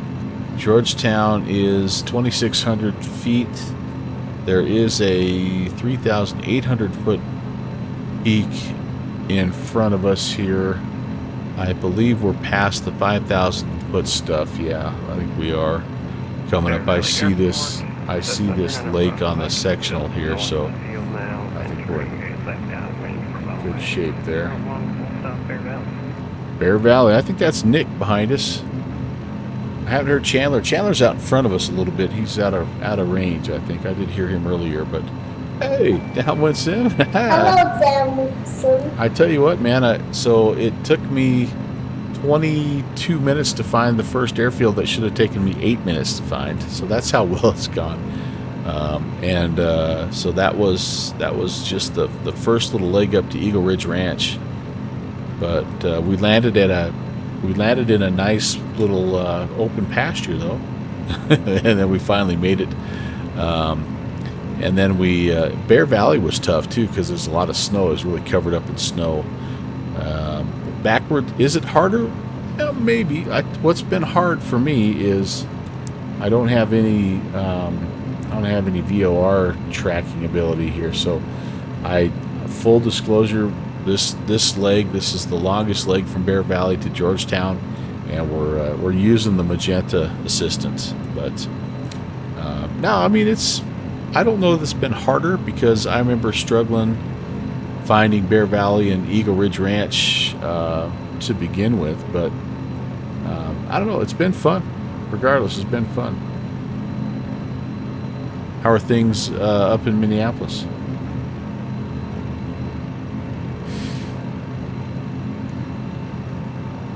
Oops. What's our fuel situation here? We're getting low. We're gonna have to put some fuel in. Just spiffy, huh? All right, very good. Tell me again what you're recording this go around. I know, how about that? And it's got all these little cool things here. It's got the Bush League logo. It's got, yeah, as we pop outside, you saw, I know you've seen this one. It's the combination Bush League / Virtual USA Flying Club logo. So pretty dang cool. Pretty dang cool. I really like this airplane. Yep. Nope, I didn't. Zach Bartig from the Virtual USA Flying Club made it.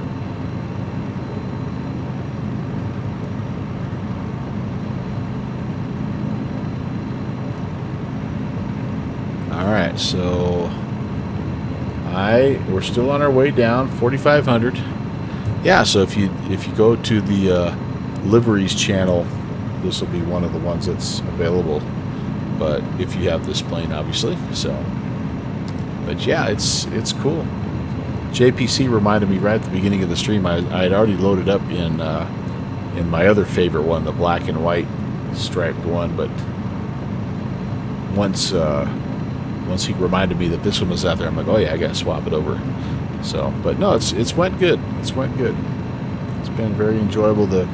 I'm a little concerned. The farther north we get, the worse it gets. Actually, Blue Canyon now is showing overcast 300. Oi. So I am not sure how we're going to get into Blue Canyon. And Nervino is, yeah, we may just go all the way up to Nervino.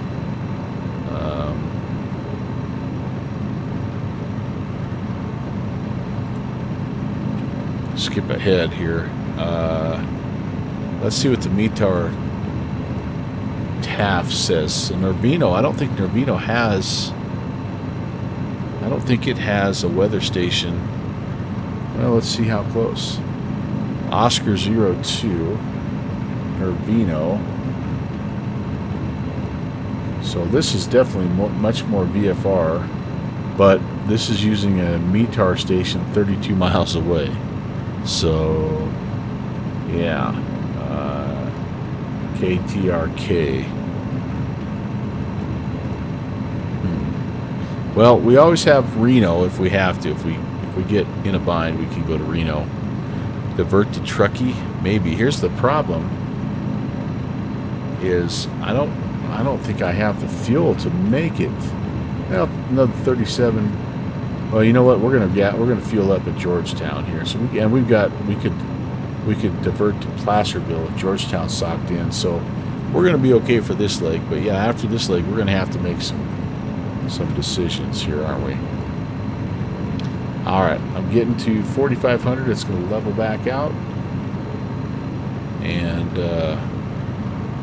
but no, downwind sim, great idea, great plan B, and heck, the way I look at it is we've got like 4 years worth of Bush League events. We could just fly them backwards, right?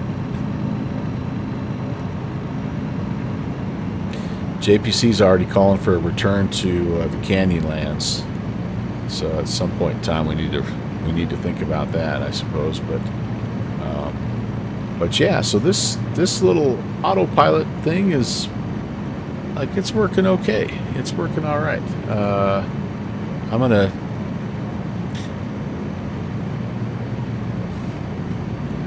gonna see what we have here. We're not 44 miles out.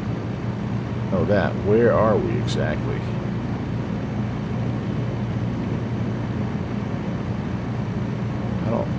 We're definitely not 44 miles out. The entire leg was 48 miles, so we're probably within about.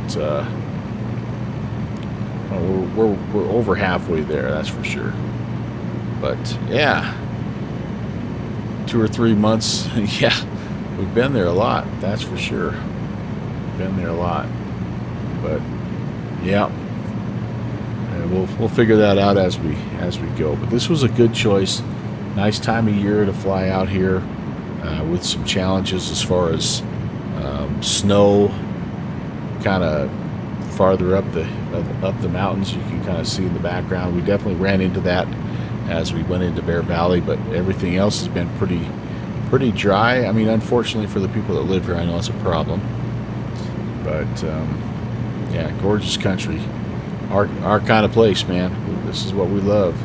Tough to find, and yeah, it's been fun. It's been fun. 2 of the 3 airports I've had to cheat to find. So if that makes you, if that'll let you know kind of how hard it's been. I think we're 10 miles from Georgetown. I'm going to switch over to Georgetown's frequency here, and Georgetown is a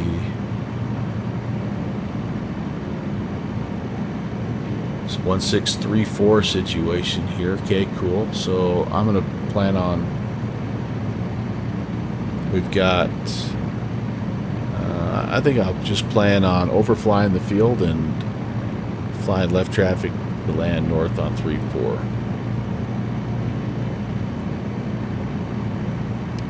Georgetown traffic, Coyote 11816 is 10 to the southeast of the field, 4,500 inbound Georgetown traffic. I've heard a couple of guys on frequency so far. I think we're a little spread out tonight. I know Chandler's out in front of us, and Nick Morelli is kind of behind us. I've been hearing Nick flying around. I think he just got into Bear Valley. And Chandler looks like he's made it all the way up. Oh, look at Chandler. Oh, man. This is him trying to make it into Blue Canyon. So here's Chandler. Yeah, look at him squirreling around there trying to make it into Blue Canyon. Ooh, boy. Yeah. He did the same thing as we're going to do as far as landing northbound into Georgetown. But yeah, we miss you, Downwind Sim. I hope things are going well, and looking forward to flying with you again soon.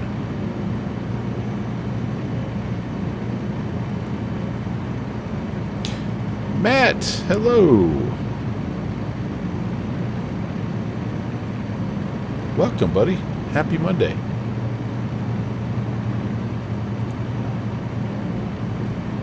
Alright, what did I say my Georgetown elevation was?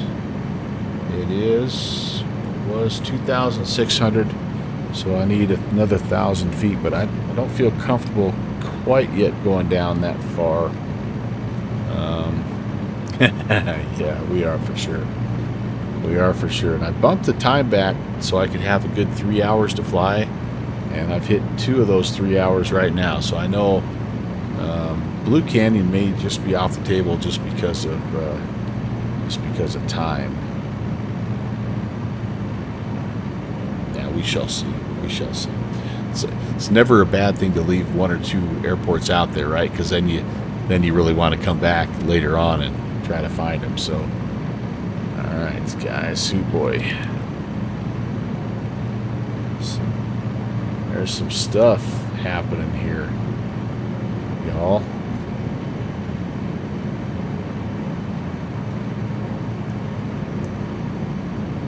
Got weather coming your way, Downwind Sim, by the way, just so you know.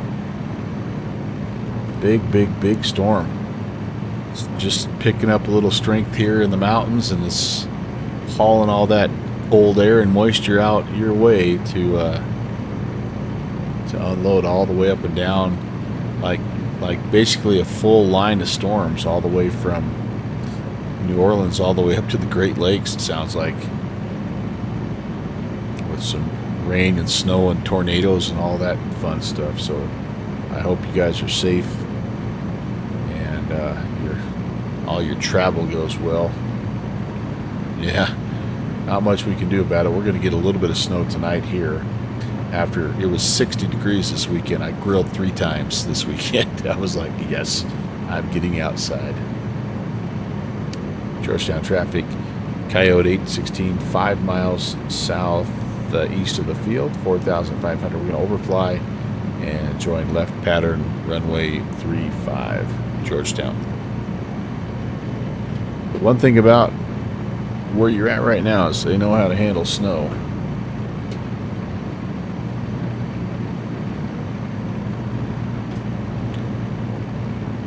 Okay, what do I see up here?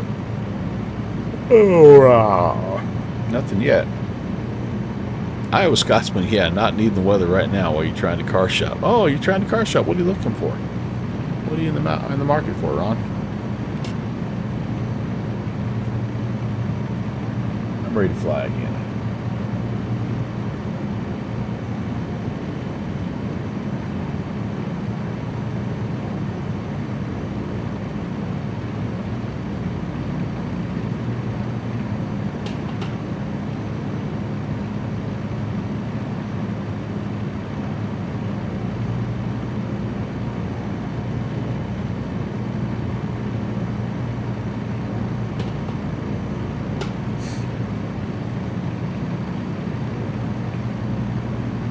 Almost anything. Yeah, you're looking for like just to get around town kind of vehicle, road trip vehicle. You're looking for a big like 3/4 ton Ford, jacked up diesel. What do you need there? Come on, Ron. I know you're from Iowa. You got a lot of country boy in you. You can't tell me you're not side-eyeing one of those Dodge Duramax diesels. only $90,000 a piece or something like that. I guess you need to buy them before the tariffs kick in.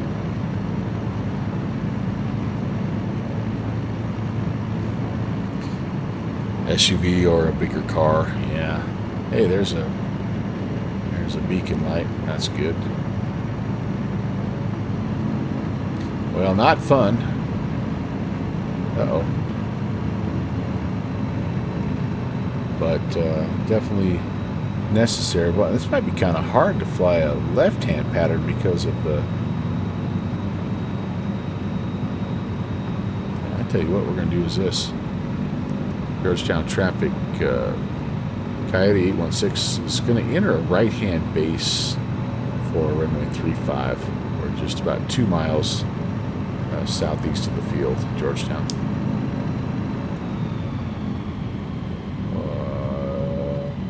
This was a tricky mama jama. One thing about this plane, though, man, it slows down in a hurry. There's flap speed 1 and 2, and Georgetown traffic, Coyote 816 is final 35, Georgetown, and a 3. Runway's clear, nobody on the comms. Not exactly how you would do it, but for what we need to do here, I think we're just fine. Just something feasible for work and travel. Yeah, kind of nice to have a little space when you're traveling too, for sure. You just never know what you need to haul or what you're going to pack and haul home, right?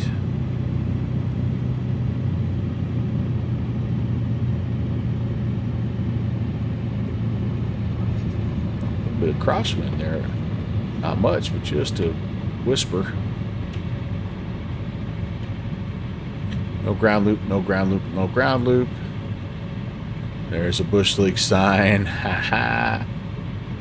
Very cool. Tiny bit of braking.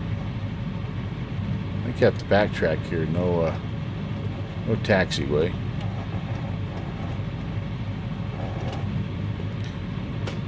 Georgetown traffic. Coyote 816 is backtracking 35. Georgetown. Yeah, we made her. And this is a solid aircraft by the guys at Flyboy Simulations. Very reasonably priced too. I don't think I paid. I think I paid it around $25 for it or something like that. But what a versatile plane! And it comes with 3 variants. It comes with the regular. They call it factory, I think, which is a tricycle gear with regular tires. And then it has a Bush variant tricycle gear with obviously the bigger tires, and then this guy here, the tail dragger. Oh, I take it back. It also comes with there's a float variant.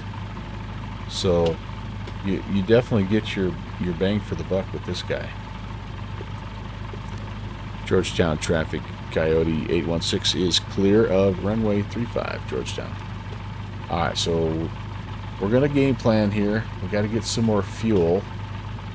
Break that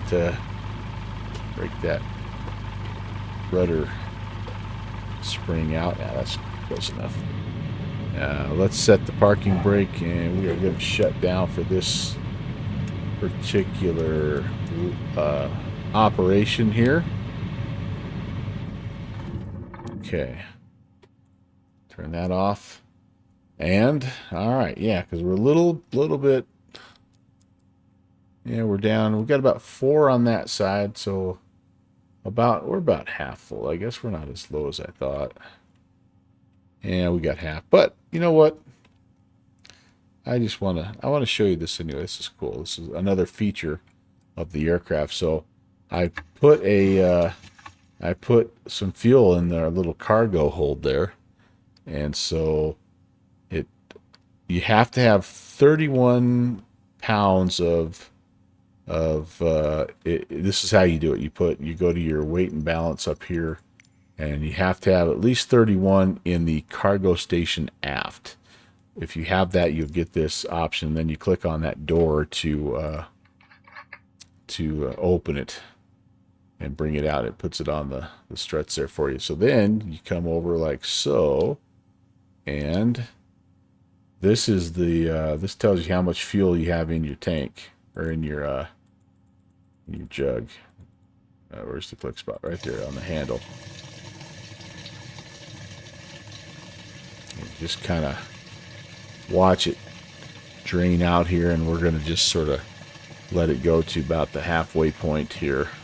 Hopefully we won't spill all over the wing.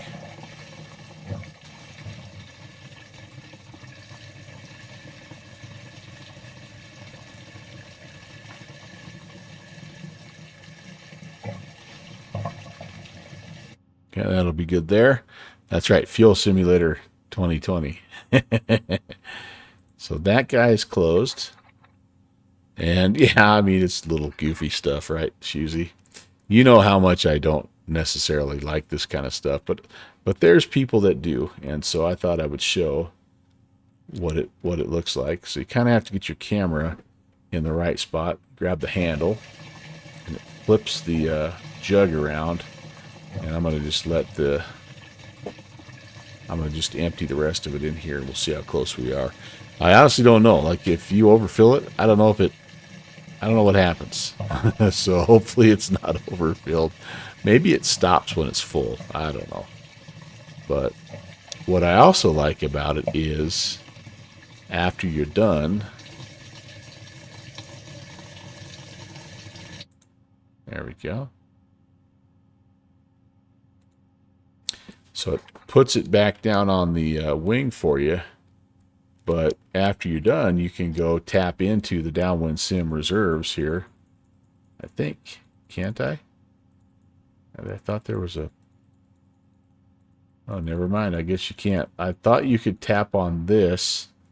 Maybe I'm just not quite getting the click spot. And refill it. Maybe I'm not able to do that. Does it have... It still has that. Well, anyway. I'll have to have my my research team get on that. But yeah, well, let's put him away. Don't want him flying off. So again, just click on the door here and it's gone. And refill costs $20. Let's see what happens if I bring it back out. Is there any fuel in there? No, I guess not. I guess maybe it won't. I don't know. I was able to refill it one time, but the can wasn't completely emptied also. So anyway, but yeah, how we doing? Yeah, that topped it. That gave me another I'm up to 6 on each side now, so that's good. And why do I have power here? Oh, because I left the battery on. Okay, I'm gonna turn that off for now, and let's do this. I think what we're gonna do, guys, I think we're gonna make a judgment call to say Blue Canyon is off. It's outside of my personal minimums.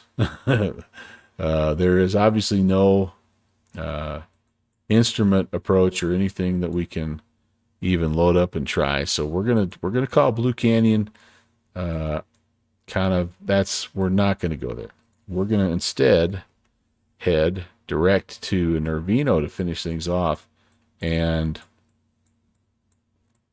all right, so this is a super long leg, 59 nautical miles. And again, I don't have the ability to tune a VOR, which is 100% what I would do. But what I'm going to try here is this. I'm going to try to fly. I'm going to try to dead reckon it. 011, 59 miles. I'm assuming we're going to be doing about the same speed. So this is a 37-minute. This will be our longest leg. And I'm going to look for, hopefully, Lake Davis here to help us out. And also, we've got this pretty major highway that we're going to get to as well. And we're not going to be able to miss that highway. We've got 2 lakes here, Frenchman Lake and Lake Davis, that if we see those, we know we've gone too far. So I'm going to see if we can dead reckon it and find it. But I'm not holding out hope because it is still quite a hilly, mountainous area. And so Yeah, it's very possible that we're not going to be able to find that. But we have the GPS backup just in case. All right. Throttle is set. Prop area is clear. Let's get this bad boy started again. Good. Hopefully it hasn't cooled off too much. I don't think it should have because we just have been running it. But we'll give it a minute again to let everything cool up or warm up. Oh, yeah, I should have checked my oil. I should have checked my... Look, oh, that's still good, though. Oil's good. Yeah, we're good. Downwind Sim, I did learn after the fact that the last time I flew this and I crashed it, it was because I had run out of oil. So that was another thing I should have had another $20 ready for that. Trim. Let's get the takeoff trim kind of centered up again. That looks good.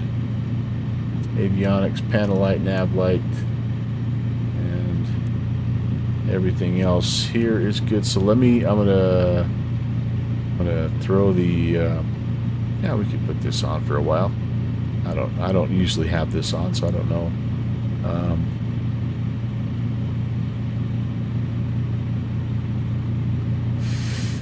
I wonder.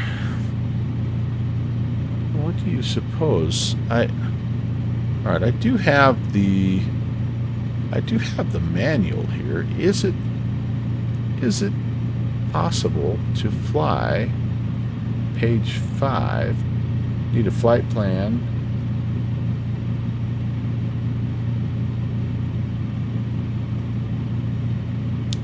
All right, I just don't think I have. I think I can locate VORs, but I just don't think I can track them. Altitude, hold, heading mode, FL level mode. Yeah, see, it just doesn't really have that ability. It just files the flight plan based on the based on what you plug into the box. So yeah. Anyway, all right. I thought maybe this one would have a different CDI that I could pop, and anyway, no, I don't think it does. All right, let's do one last little check here. We said 2625, and actually we're pretty close altimeter wise. I'm going to nudge it up just a bit, right about, that's too far, right about there, 3015-ish should be good. My altitude heading this way, I've got some pretty good terrain here. Man, oh man, do I have some terrain to worry about. Holy cow. I'm going to need 9. This is going to be, it's a good thing this is a long leg, because I'm going to need 9,500 to go this way VFR. I don't think I've ever taken this thing that high, so we're going to find out if it'll do it. And then we said 011 is what we're going to be doing for the heading, our Dead Reckoning heading.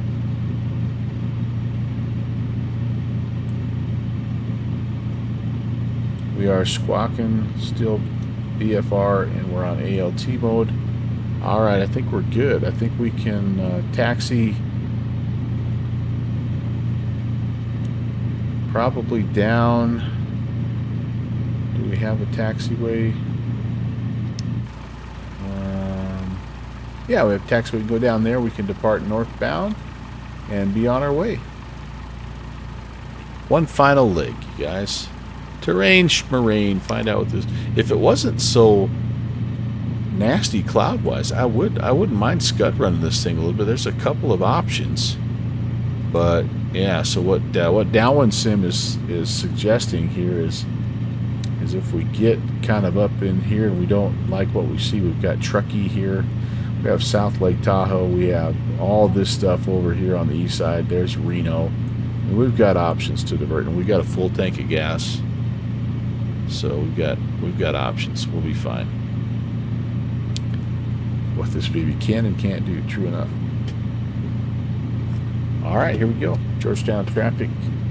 Coyote 11816 taxi into runway 35 from the GA ramp.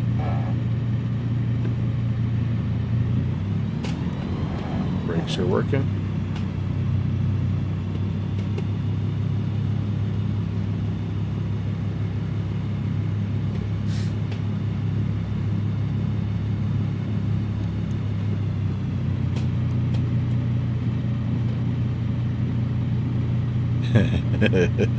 Is that what it is?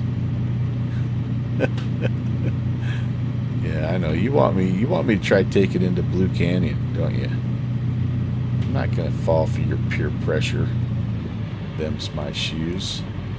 Tell you what I might do though is I might taxi so fast that I can't stop at the end of this taxiway without tipping over.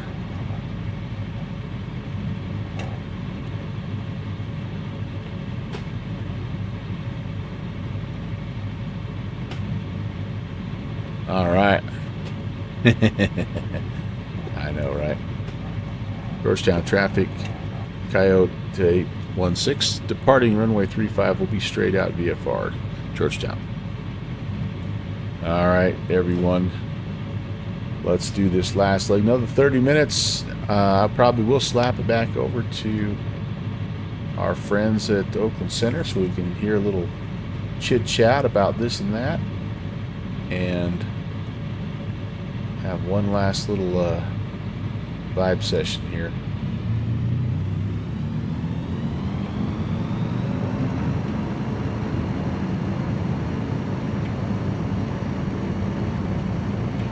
There's VR 45.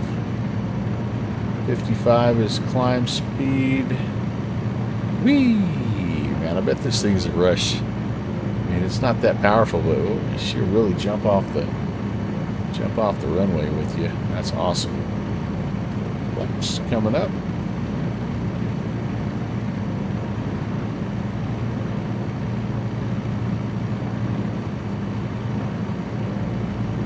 Let's turn 011. Let's get Mr. Stopwatch going. And away we go.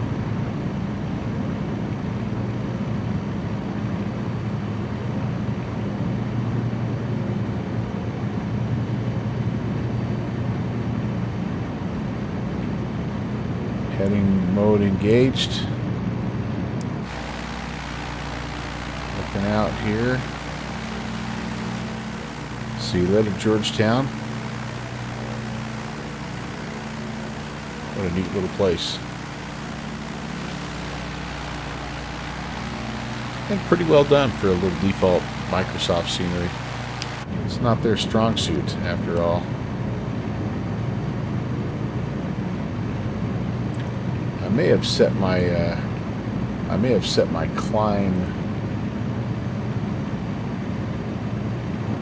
just a bit aggressive, so I'm gonna back it off here to more like 700, and then we'll re-engage, and it's gonna pop all the way up to 1500. Lovely. Glad I made that change. All right, let's try that one more time, shall we? Autopilot off. Let's get stable. Let's get stable. Oh, that's really weird. Try to trim all the way up. Can I can't force trim it down either. Alright, let's do this then. Alt hold. And I'm gonna go ahead and let the aircraft VS up at about 100, right there. Boom, 100. Start VSing up, and I said 95. Maybe it thinks it can do that. Yeah, there we go. That's more like it. That's more realistic. Because I'm right at the edge of my RPM limit here. I don't want to. If I can keep from getting into yellow, that's probably going to be nice for my Rotax there. So let's go 55 on that. And let's pretend we don't see what we see in front of us. Hey-o.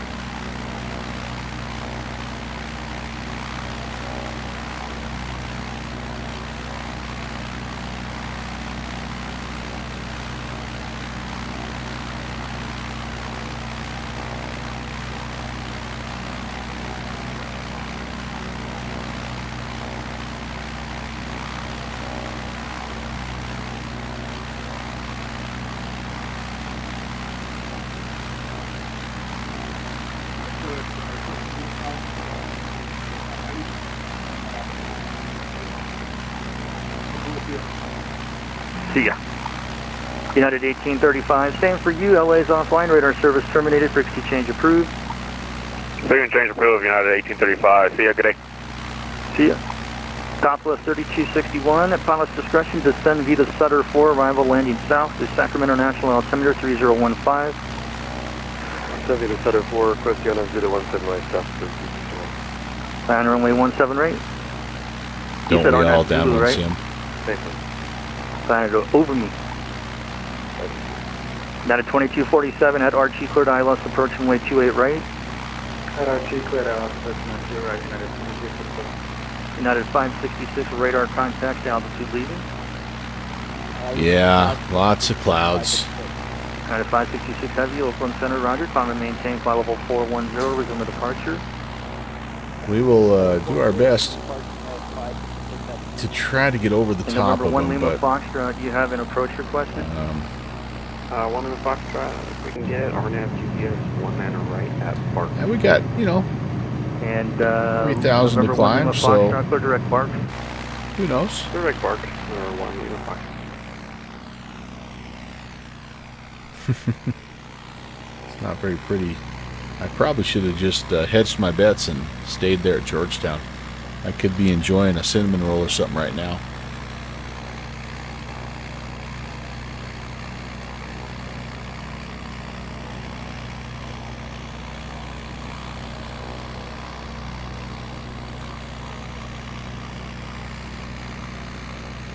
Southwest 3633, descend and maintain flight level 320, then descend via the M03 arrival. Okay, copy that. Descend 320, descend via the Oak 2, Southwest 3633. Qantas 205 Super, descend via the Diamond 5, arrival to San Francisco, altimeter is 3020. Descend to Diamond 5, San Fran 2020, Qantas 205, super, thank you. You betcha. United 1823, runway 28 left, clear to land, San Francisco, wind 26016, gust 23.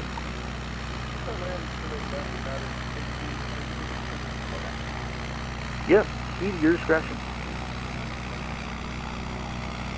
Southwest 193, leaving aerospace to the south, LA is not at home, radar service is terminated, frequency change approved.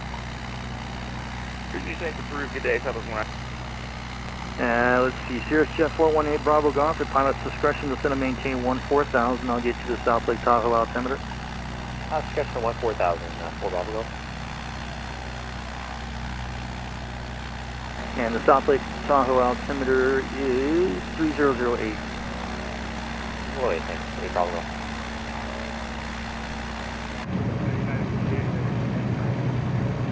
United 58 Heavy, push and start approved. United 2305, this is going to be traffic off to an your absolute 11 fist o'clock fight getting up to 10 miles 9,500. I don't honestly know. For 32. I'm researching it right now. For American 2305. 2305, roger. He'll be passing in front of you, won't be a factor. Southwest 3633, traffic off to your 2 o'clock position at 9 miles. Here's the top altitude American, here. A321 has been sighted. Traffic inside, Southwest 3633.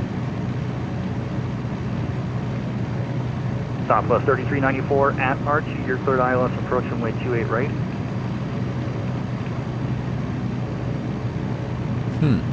Southwest 3394 at Archie, cleared ILS approach runway 28 right. I'm not really seeing everything I search for. Altitude is crossed off. Come on, top altitude. 13,000 feet, so we should be good. Never mind, we should be good. That's for the RANs. That's for the S4. I've got the S6S, so it might be. All right. Roger, hold at the gate there. I'm going to wait till the company gets around you there, and then I'll have you push. Top altitude for the S6 is Southwest 3394. typically considered to be around 10,000 feet. Southwest we're good. 3394. This is We are you good. copy, over. Oh, a pilot friend says you get 12 and a half. All right, Shoozy. Got nothing to worry about, man. Nothing. 'Cause I November think 1 Lima Foxtrot, continue to 9,500 will have us up and over the top. So Alright, 10. the beauty part is we'll be And 1 Lima Foxtrot, the Napa we'll be altimeter VFR on top with 3017. no way to get down 3017, 1 Lima Fox. except descending through the clouds in mountainous terrain. So that should be fun. Walker 495, runway 28 right. cleared for Value. takeoff. 28 right, cleared for takeoff.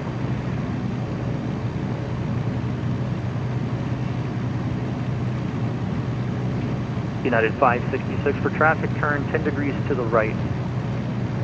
10 degrees to the right, United 566. Totally safe. Completely safe. I might have to step climb this bad boy here. Maybe fueling up was not the best idea. For clearance, I'll be sending PDC here in just a second.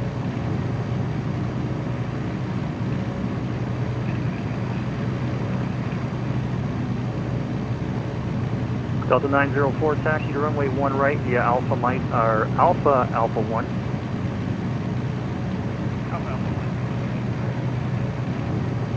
United 29 Heavy, cross runway 1 left, 1 right on Foxtrot, hold short 28 left.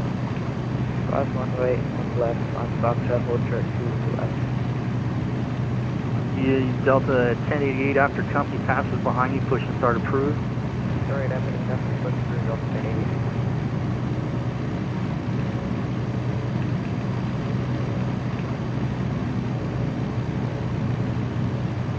United 2681, descend V, the Diamond 5 arrival, runway 28 right, transition San Francisco altimeter 3020. Diamond 50 right for 2681. Southwest 3394, hello. 3394, go ahead, Mark. There you are, I've been calling you. At RT, cleared ILS, approach runway 28 right. Alright, make sure you're at RT, clear, Southwest, United 1318, depart Bricks on a heading of 140, after Bricks, to maintain 6000.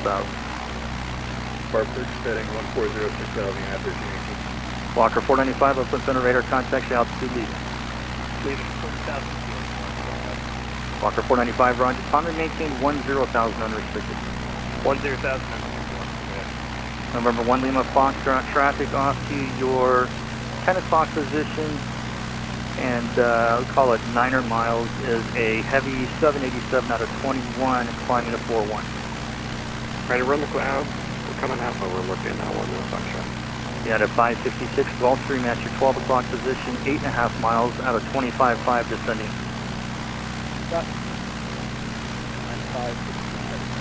Yeah, you and me both down with Sim.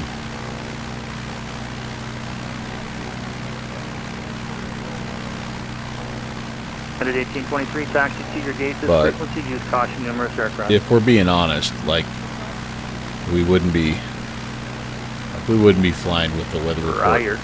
United 2247, that we runway have 28 out right, front of clear us for sure. United 566, that traffic's no longer a factor, passing in front of you. How close are we getting, you guys? There's 9,000. How about United that? 566, have you, roger? The little engine that Proceed could. direct to When we get to cruise, I may clear take direct- a quick stretch clear break. We're direct 11 and a half minutes in to our 37 and a half minute leg here, so just about a Southwest third of the 1475, runway way. 30, cleared for No takeoff. math guy, but so just about a third of the way in. Walker 495, turn left, And heading 210, climb and everything maintain flight level is 450. Green and happy. 450, turn left, 210, Walker 45. United 1318, descend and maintain I love at 4000. the end when it gets close to top altitude, kind of like does like a little Dr. Dre bobbing up and down. United 29 heavy, Alt reaching runway is 28 selected, left, runway and 28 we're left, going to line get up to and wait 95. traffic, It's going landing to runway level. 28 right. We're going to be up close to 100. We're going to keep this right here at 55. We're going to admire the logo, 2247 heavy, sheen, 787 sparkle, traffic, sparkle. open holding runway 28 left, constantly turn left. And yeah, hopefully everybody's warm because I don't think this thing has a heater in it. Hopefully you remember to wear your fur-lined parka. I United didn't put the 50 heavy. Roger, strobies on or the landing NorCal lights. approach a call on 133.9 or 5. Everybody that's on the ground, at San Francisco. Call NorCal now on We're not going to be 133.905, above the clouds, are we? 3395. Well, with any luck, we'll pick up some icing too. United So, 29, same for all right, you. I'm going to take a quick 3395, break. let them know you're holding I'll be position. back. Hang tight. Thanks for tuning in. Talk to you in a second. Roger. United 1318, reduce speed now to 210 knots. Speed 210, United 1318.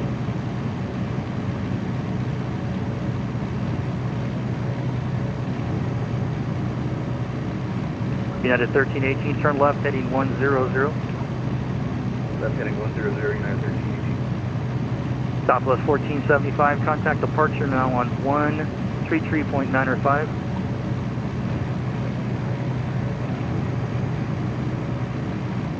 Talk to you in a bit.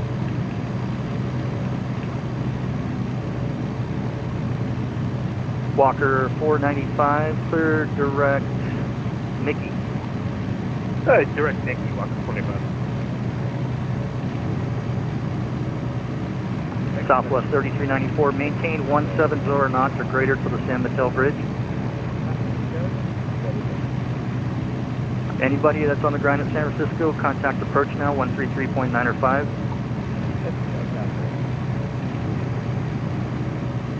United 1318, or correction, Southwest 3394, maintain 170 or greater to the bridge.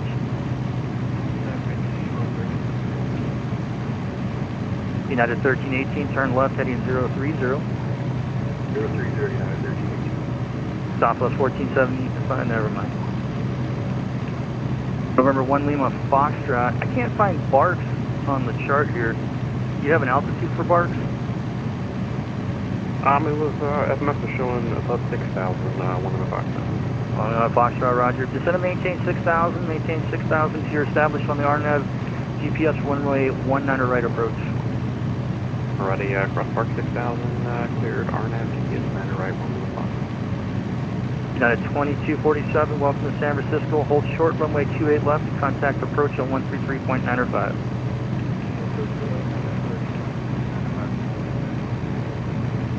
You bet.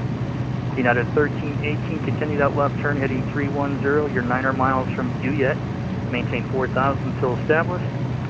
Cleared ILS approach runway 28 left. Heading 310, 4,000 until established, cleared ILS, 28 left approach, United 1318.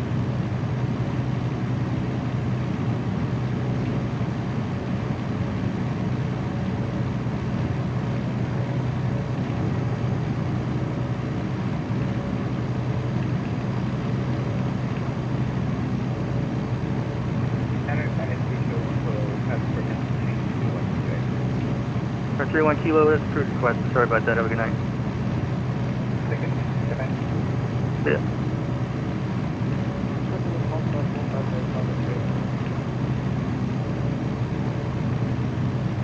Lufthansa 458, Oakland Center, radar contact. Good evening.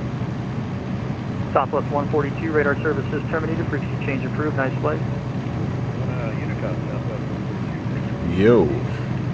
You too. Take care. So you could pop United down 1824, same for you. You can switch and kind of Unicom run today. this little road here, couldn't Listen to you? Unicom 1824, so long. So long. Where would this would probably be Southwest this 3394, contact approach on 133.905. right here. Oh, the Blue Canyon's turned into a red dot now.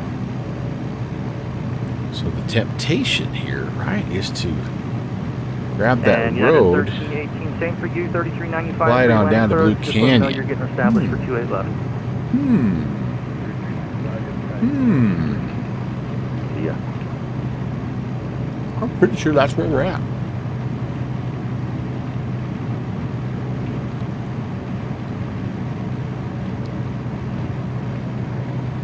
Want to try it?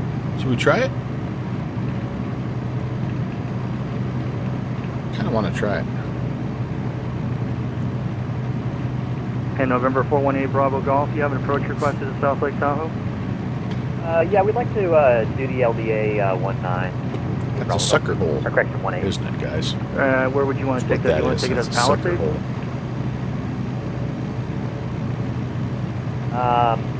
We're going to try it. We can Yeah, take it. I guess we can If go we to can make Mustang. it If, into if we here. can't get back here to Sabino, we'll take it from As Mustang. Frank Sinatra would say, we can make it anywhere. Okay. Proceed direct Mustang. So I think, Mustang 8 Bravo Golf. them's my shoes. I think, let me go back to here so you can see the sweat on my brow. I think we can follow this road right into Blue Canyon. CTAP Blue is 22.9er. Let's get all this stuff set first. Oops. 22.9er. Plus we got the synthetic vision. We are gold. You guys, we're gold. Alright. That way I can be 2 for 2 for having an accident in this airplane. Okay, I gotta come back, find the road, which is right along the river. There's the road. I see the road. Get down low enough. I mean, ceilings now at Blue Canyon are 200 feet.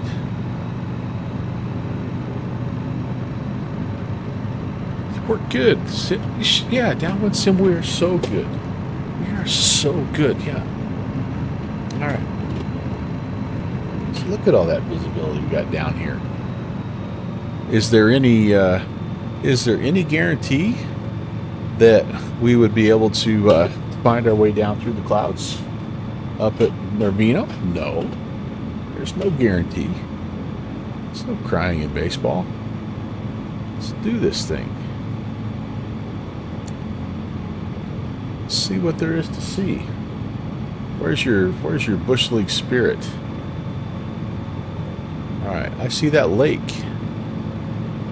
I see we're good. We are so good.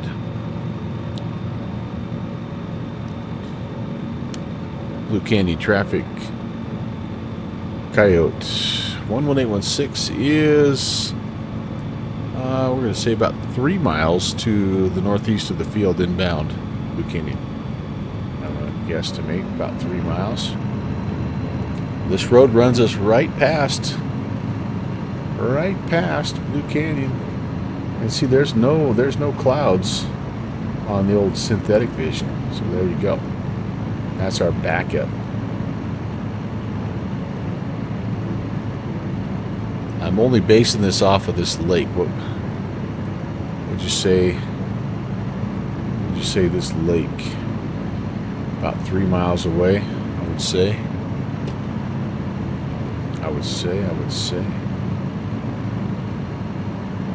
And can't tell which side the airfield is on. Oh, look at all this visibility down here. Look at that. We are so good, you guys. We're so good. Larry, avoid the Jimmy Dugan. How are you, man? We're doing VFR things here in the High Sierras. Man, we got to be getting close. What's the orientation here? North south. Should have this stuff all queued up before I got here. Right? North, south? No, 15 and 33. So, not exactly north, south, but at an angle there. Ben Lurkin? Yeah, this is neat country, isn't it?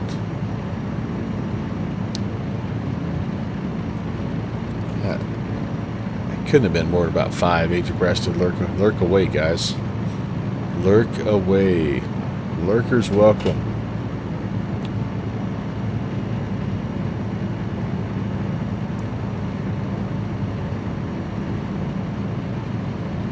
I'm just going to do my best to stay right along the road here. Kind of feel like I'm back flying the Piper Cub. Remember flying the Piper Cub over the mountains there west of Pennsylvania? Alleghenies, is that what we flew? The Alleghenies? Agent Presta, I think we had, if I counted right, I think we had about 4 total people flying tonight. So a little bit of a lighter crowd than normal. But some days or some Bush League events are like that. Too bad I didn't have the float variant. I could just go right down on that lake. God, I see that lake too. We got to be right there. Blue Canyon traffic. Coyote 816 is just to the northeast of the field. We're going to fly over the field and enter a left-hand pattern for runway 33. Excuse me, 15. Blue Canyon. There's the beacon, baby. That was actually not bad at all. Three. Clouds are sinking down to meet the... Yeah, but look at what we found. Look at what we found. We found a blue canyon. Dun dun dun dun dun. Dun dun dun dun dun. So I am going to be 3-3, sorry. And Blue Canyon, it will be left-hand downwind for runway 33 for Coyote 816. Yeah, how about that? My Blue Canyon. Ba-da-ba-da-bum. Sing along. Ba-da-ba-da-bum. Ba-da-ba-da. My Blue Canyon. Da da da da da da da da da da da da.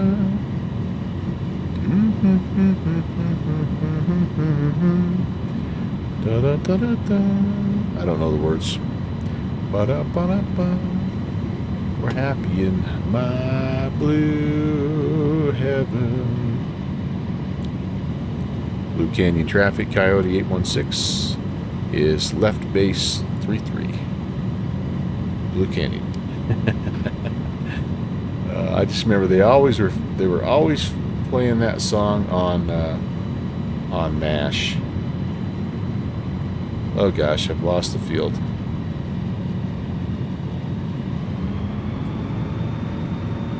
I've gotten a little bit low. Yeah.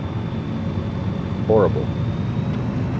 See, my airspeed there for a second was 30.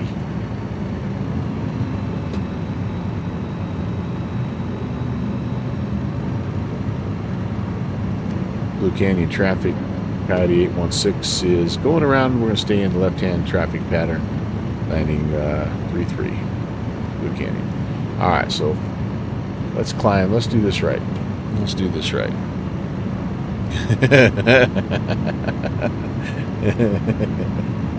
What do I have? Let's go flaps 1. I need flaps. I need 2 flaps hanging out. It's winging his mother. Trying not to rename it Fire Canyon. Fire. I'm your fire starter. Did I take that? I might have taken that emote off. No, it's still there.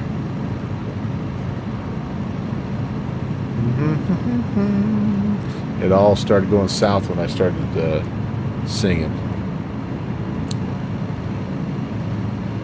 Blue Canyon traffic, Coyote 816 left crosswind 33, Blue Canyon.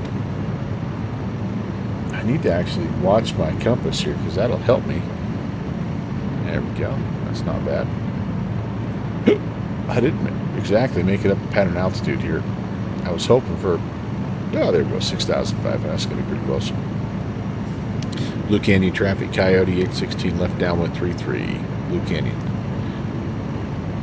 Yeah, you know, Agent Presta, you've started a lot of fires in your day when somebody makes you a custom fire starter emote.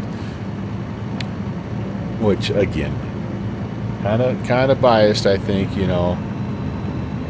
Jeez, I'm so close to the runway here. What is the thought process here, Uncle Melvin? What do you... I know you're in a rant, but like quarter mile, there's closed traffic and then there's closed traffic. Right? If they just had something, like just put it like out in front of me somewhere where I can look at it. It'd be really helpful. My blue heaven.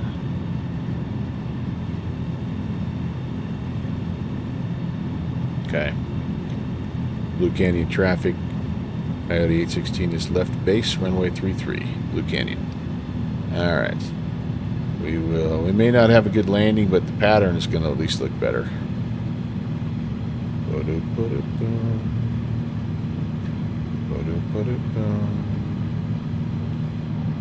Oh, looky there.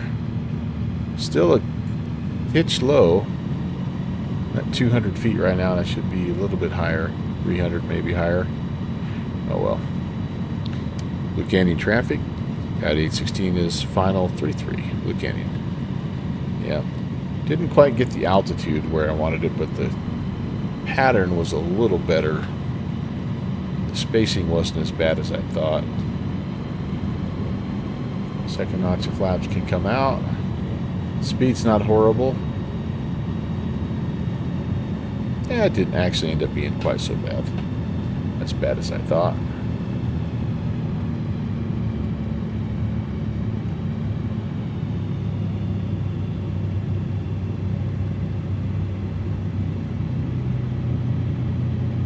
I feel like it's a little bit of an uphill slope here. So let's get down here and find out. And I tell you what, the one thing you can't complain about a bit tonight is it has not been very windy. It's been really nice and calm, so that's helped out a lot. This thing is not exactly a crosswind beast. You know what I mean?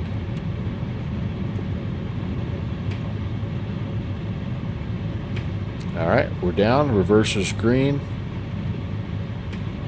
Auto brakes blue.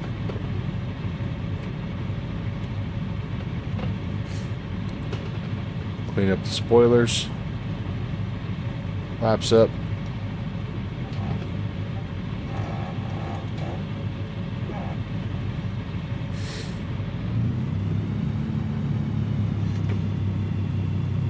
Blue Canyon traffic. Coyote 816 is clear of 33.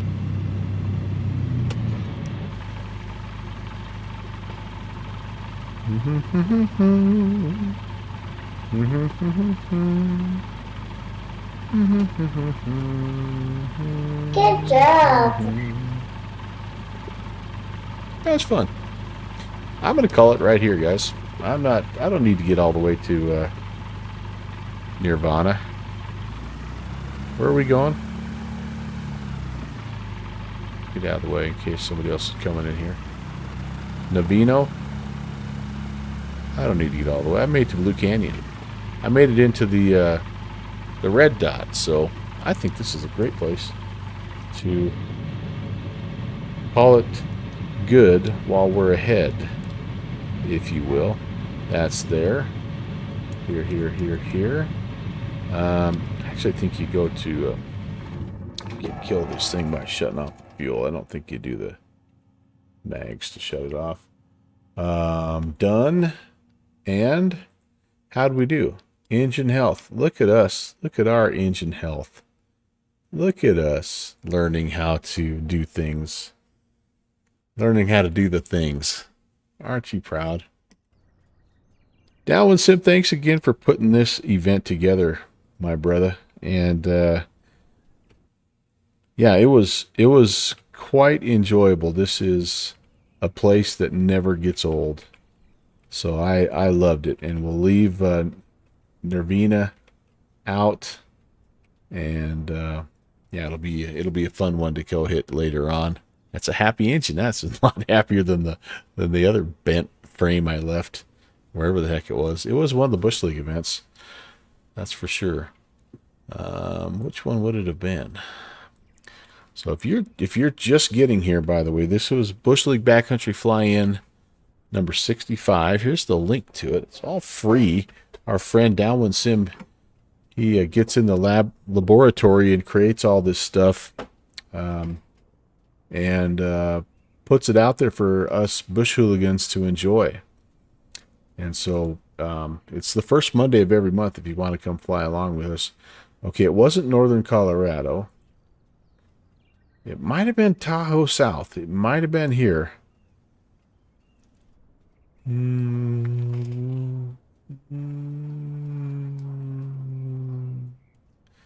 Maybe not. Anyway, one of the Bush League events I flew, the last Bush League I flew with this aircraft, as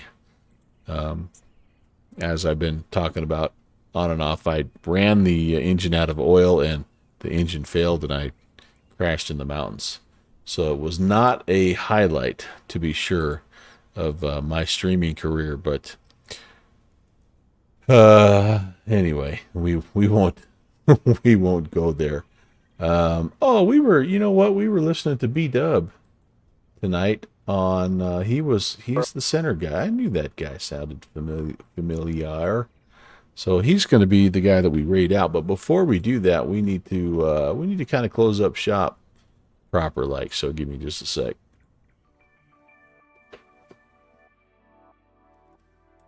Yep. Lots and lots of fun tonight, and lots of folks to thank. We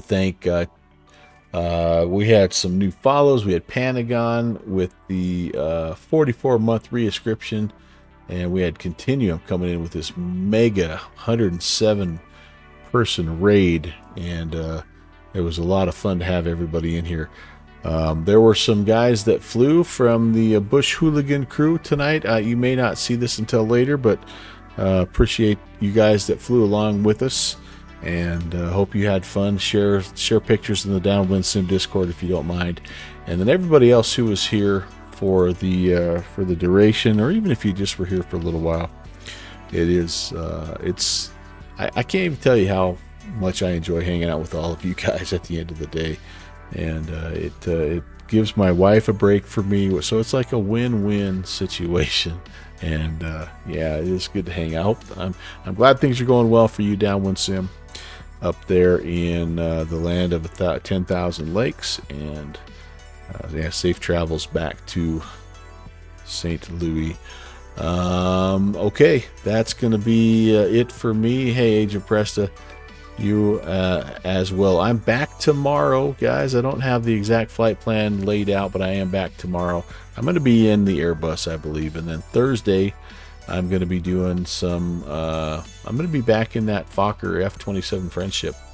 There's an event down in Houston, so those are my next two streams. 6 o'clock where I live, which is 8 o'clock on the East Coast. It's 1 a.m. I'm going to raid you over to B-Dub. I'll meet you over there. Can't wait to fly with you again, and we will see you on Tuesday. See you tomorrow.